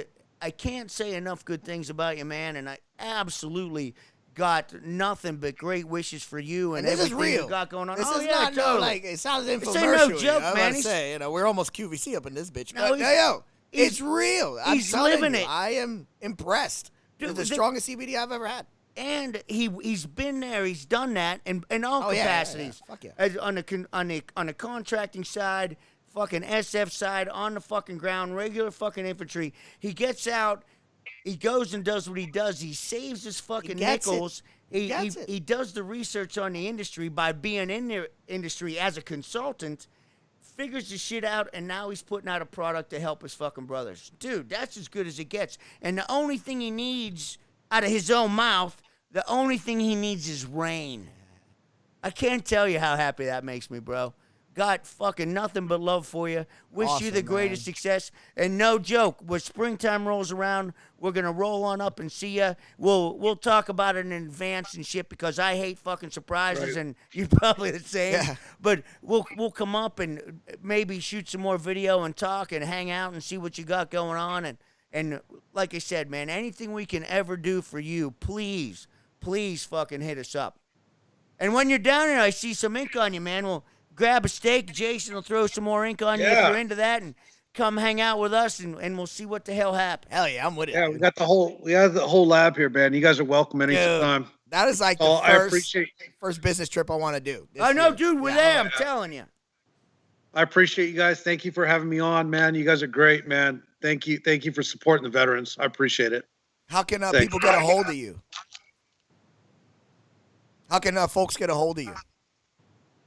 Just give me a call, man. You guys got my number. Just give me a Social call. No, media. for they find you rackopscbd on Yeah. Instagram, and then what Yeah, about a website and any other shit? Because people are gonna want to come and buy your shit, Dude, man, and they're gonna be I reaching get hit out up to all you. the time. So how do they All the time. do it? What's the fastest Just come way? to our website. Just rackopscbd.com. Come to our website. rackopscbd.com. We're on right? Amazon too. On Amazon also. You got any you got any discount codes so we can know who comes from the show? Yeah, of course. It's 20 off. There you go. 20 Arr. 20 off. 20% off for you guys. man. Soft bad monkey. You Right, guys- 20 you guys off, are bad baby. monkey.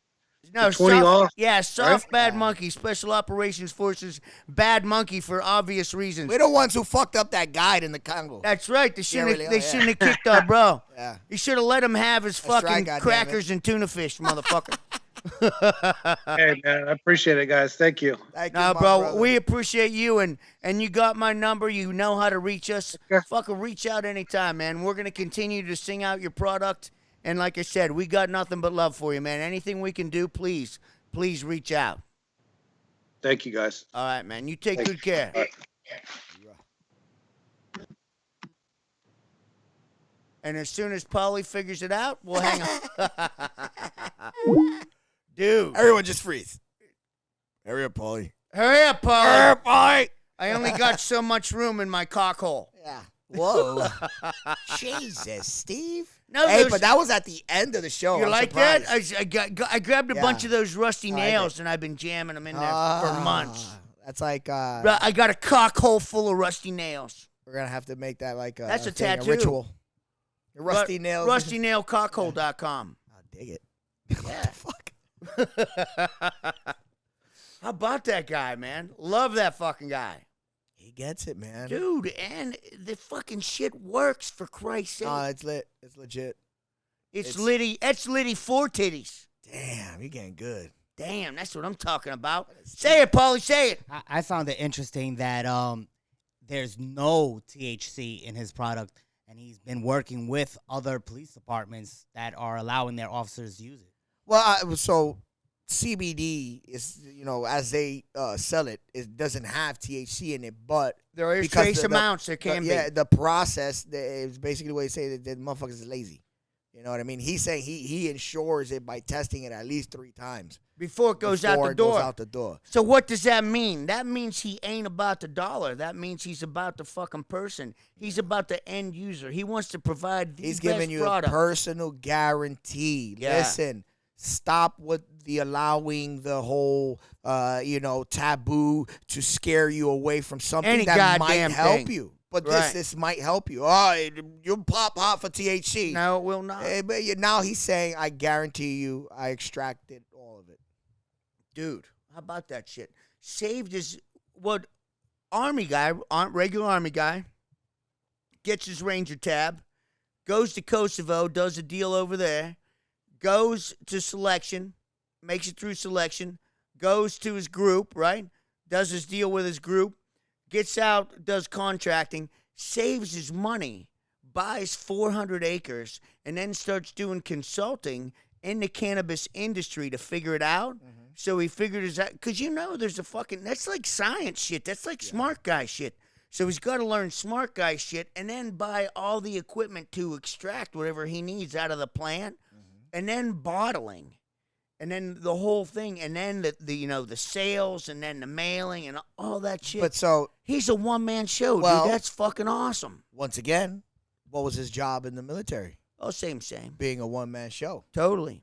So this is Boom. what he does. Well, you hear me? He's using a fucking op order from fucking Ranger School. And one thing. Well, that's it. That's he the says same it shit works. that they do in business It school works and good. all this. They I just bet it's- organize it. But They I just bet it's not as simple as that. Well, yeah, because you know what? The Because military. they got to pretty it up.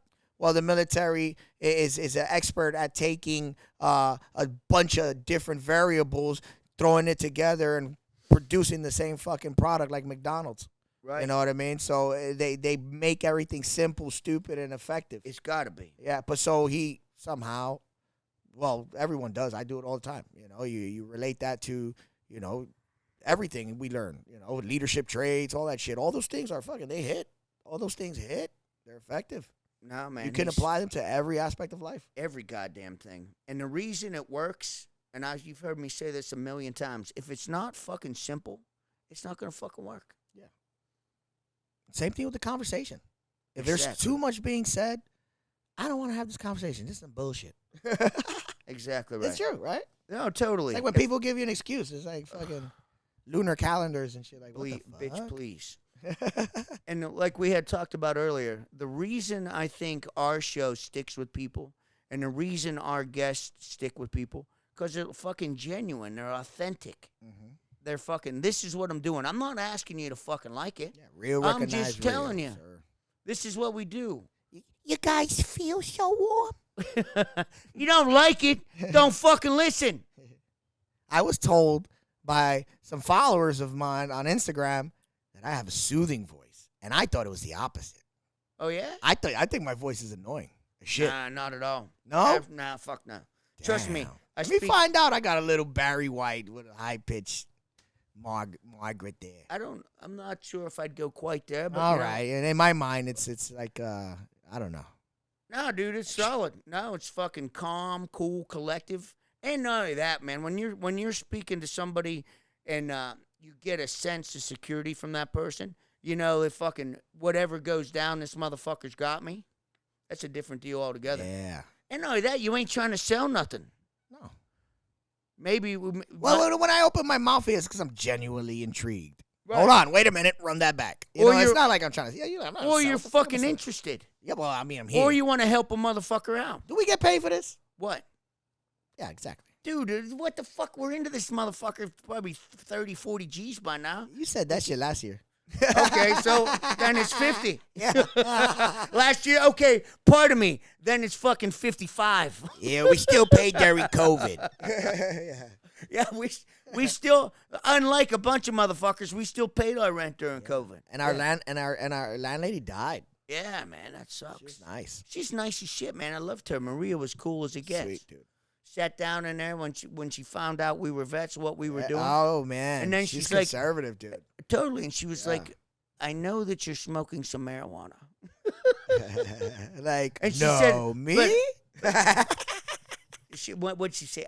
I like it. I was like, I don't know. I can't. I'm not 100% sure. I don't know. Deny. All right, what are you talking about? But if she'd walked in and I'd been like, yeah, that's what's going on in here. It's my shit. Get out. Yeah. Nah, she was great. Got nothing great things to say about her. And Sweet woman. wherever she's at, man, I hope she's having the time of her life. Yeah, man. She's reborn up in this bitch. Totally. Costa All Rica right. somewhere. You got anything? What about the NYPD long range team, Paulie? What the hell's going on with them fellas? They're gearing up now. We're gonna start doing some events. We got a couple. February 28th, we got some training happening, right? We teaching a course. What are we doing? That's gonna be our first practice of the year, and then we have some competitions coming up as well. Nice. We need to get Jim like a weekly fucking show me how to break a motherfucking down segment. You know what I mean? Oh, like maybe probably every 2 weeks because he's a pretty busy guy. Yeah, cool. But no, that's great. Jim, I think all of us should do it and participate a little bit. We'll find a location. Yeah. No, seriously, he- that way he we got can some dojo. practice. We can practice the moves on each other. But he be hitting me hard. I don't like that shit. Well, then Paulie will go with him all the All right. time. I'll be with Harold behind the camera. You know, motherfucker. I done fought enough in life. Nah, you got to learn this shit. So Fuck that shit. I Nah, don't know we that gotta shit. be able to fucking I'll cut him, motherfucker. I'll cut him right now. put your wiener away, Jason. Put your wiener away. All right. Now we need to be able to help people, be able to teach that shit. I don't give Because a if now you do, motherfucker, especially when we're teaching females and people that may not know how to do that shit, when we're teaching pistol courses and rifle courses, it's one thing that we can add into our courses and help people out. You know you want to do it. Quit playing. I don't like people. That's a lie too, but that's all right. I'll give you that one. All right, so what else? Who we got to help out? We got Veterans Response, our buddy Ray Guasp over there.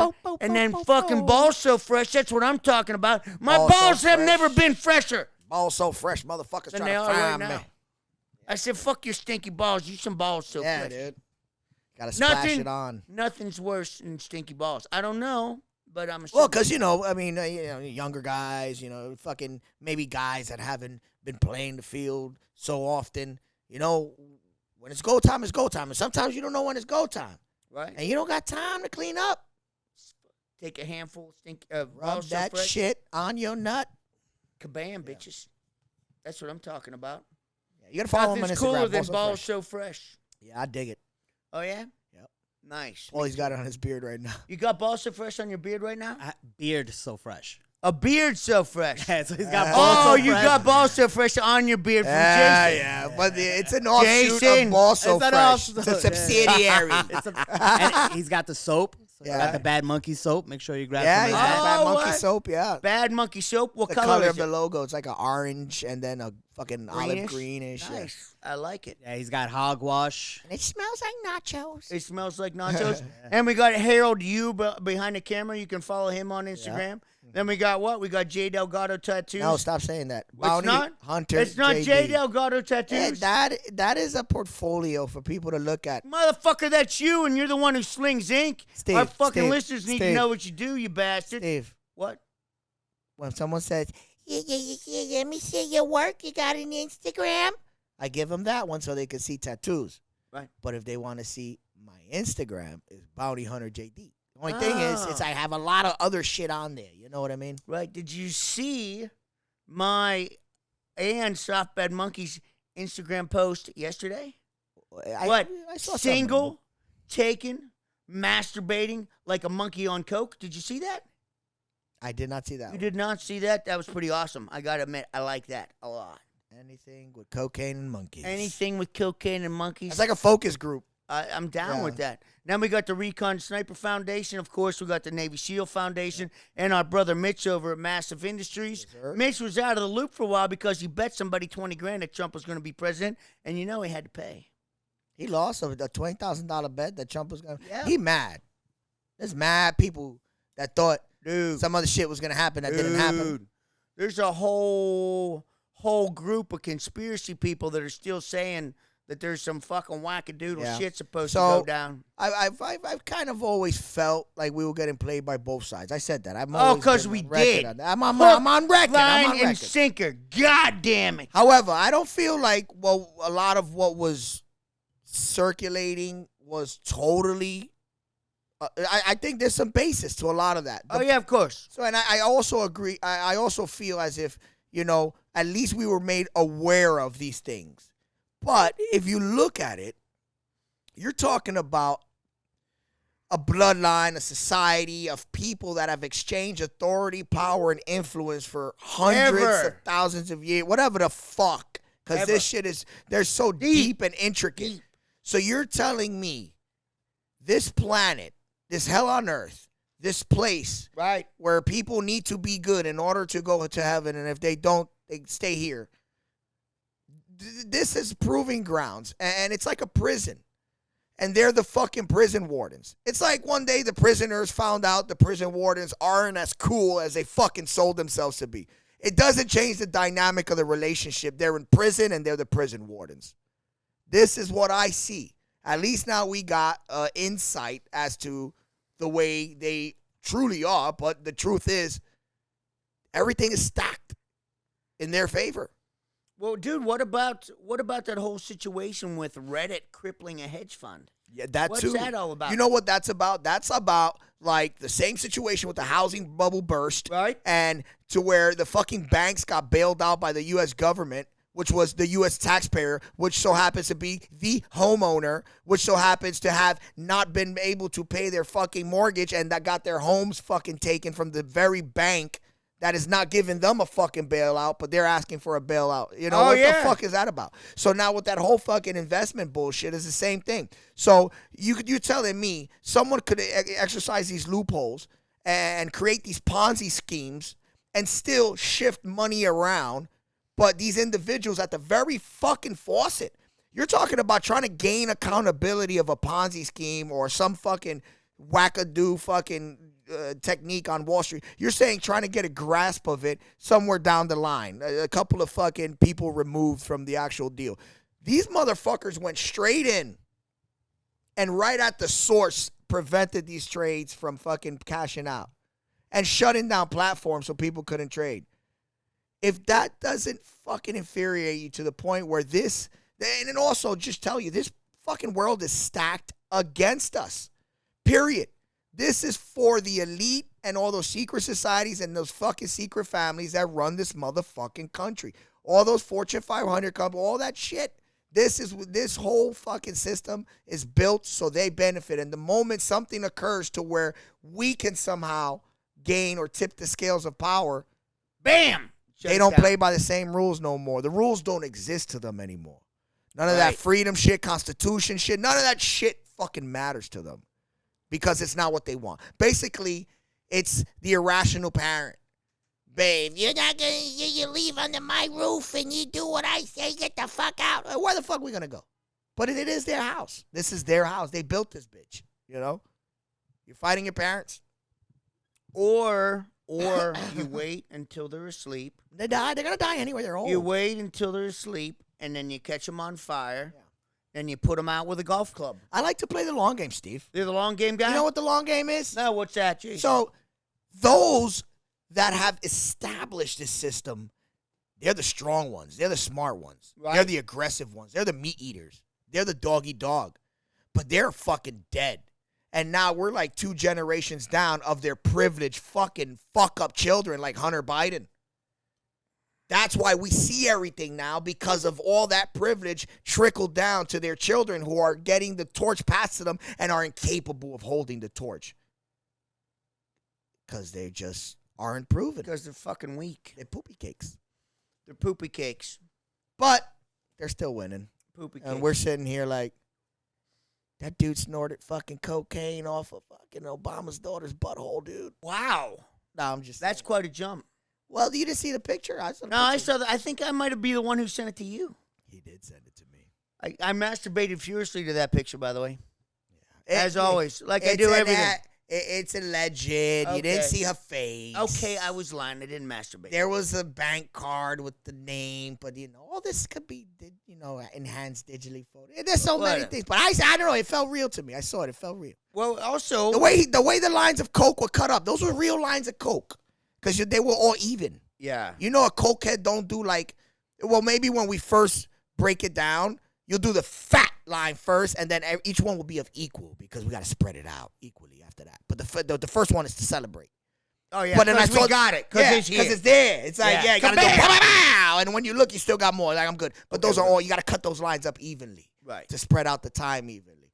They were all even lines, dude. That was real, bro. Well, when we're sitting down doing cocaine, and what was it the last time? What's a Paris movie we're gonna watch? Oh, With Love from Paris. Yeah. John Travolta. So we'll both do That vase, that big vase of yayo. 2 giant lines, and then we'll watch it. I love it. All right, then. We're not gonna finish watching it because I It can't don't sit matter. still when I do yayo. Doesn't matter. Yeah. All right, so who else we got to sing out? I'll start like a bunch of things and not finish anything. Oh, yeah? Yeah. Good to know. That's why I don't do it. That's right.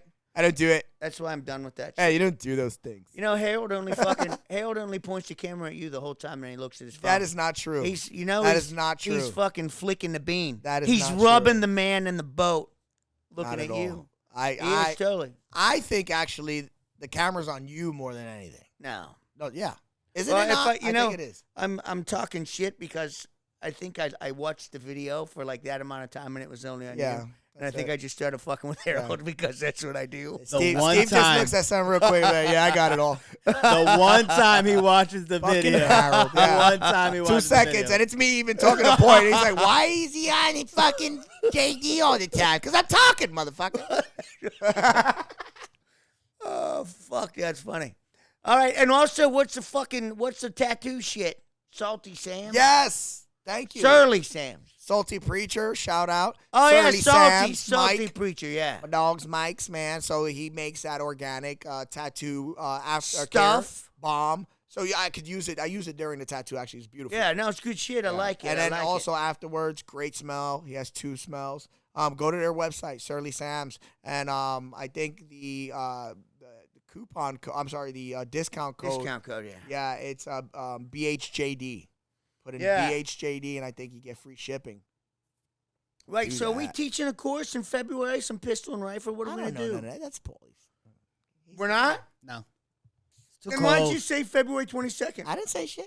Yeah, you did. You said February 28th, we got a course. I do nothing of organizations. Motherfucker, you did too. I did not. So we'll get the square range up there. It's too cold in February. Too cold. It's too cold, really? Too cold. All right. We're gonna be in like a little wooden structure with heat being Up blown there in. at fucking Catskills? No. We're not shooting February. It's too cold. We shooting February? 28th. He just said, motherfucker, where you been? What are you talking about? I'm talking shit. I'll be there. I'm going, man. I'm going. I'm going to go out and fucking shoot some shit. I like shooting. I was at the range all day. Not all day. 3 hours today. Awesome. Good. Love it. All right. Well, I think that's all we got, right? Anything, Paulie? Harold, anything from you? All right. Well, let's close it down. That's it from us, you filthy fucking meat sacks.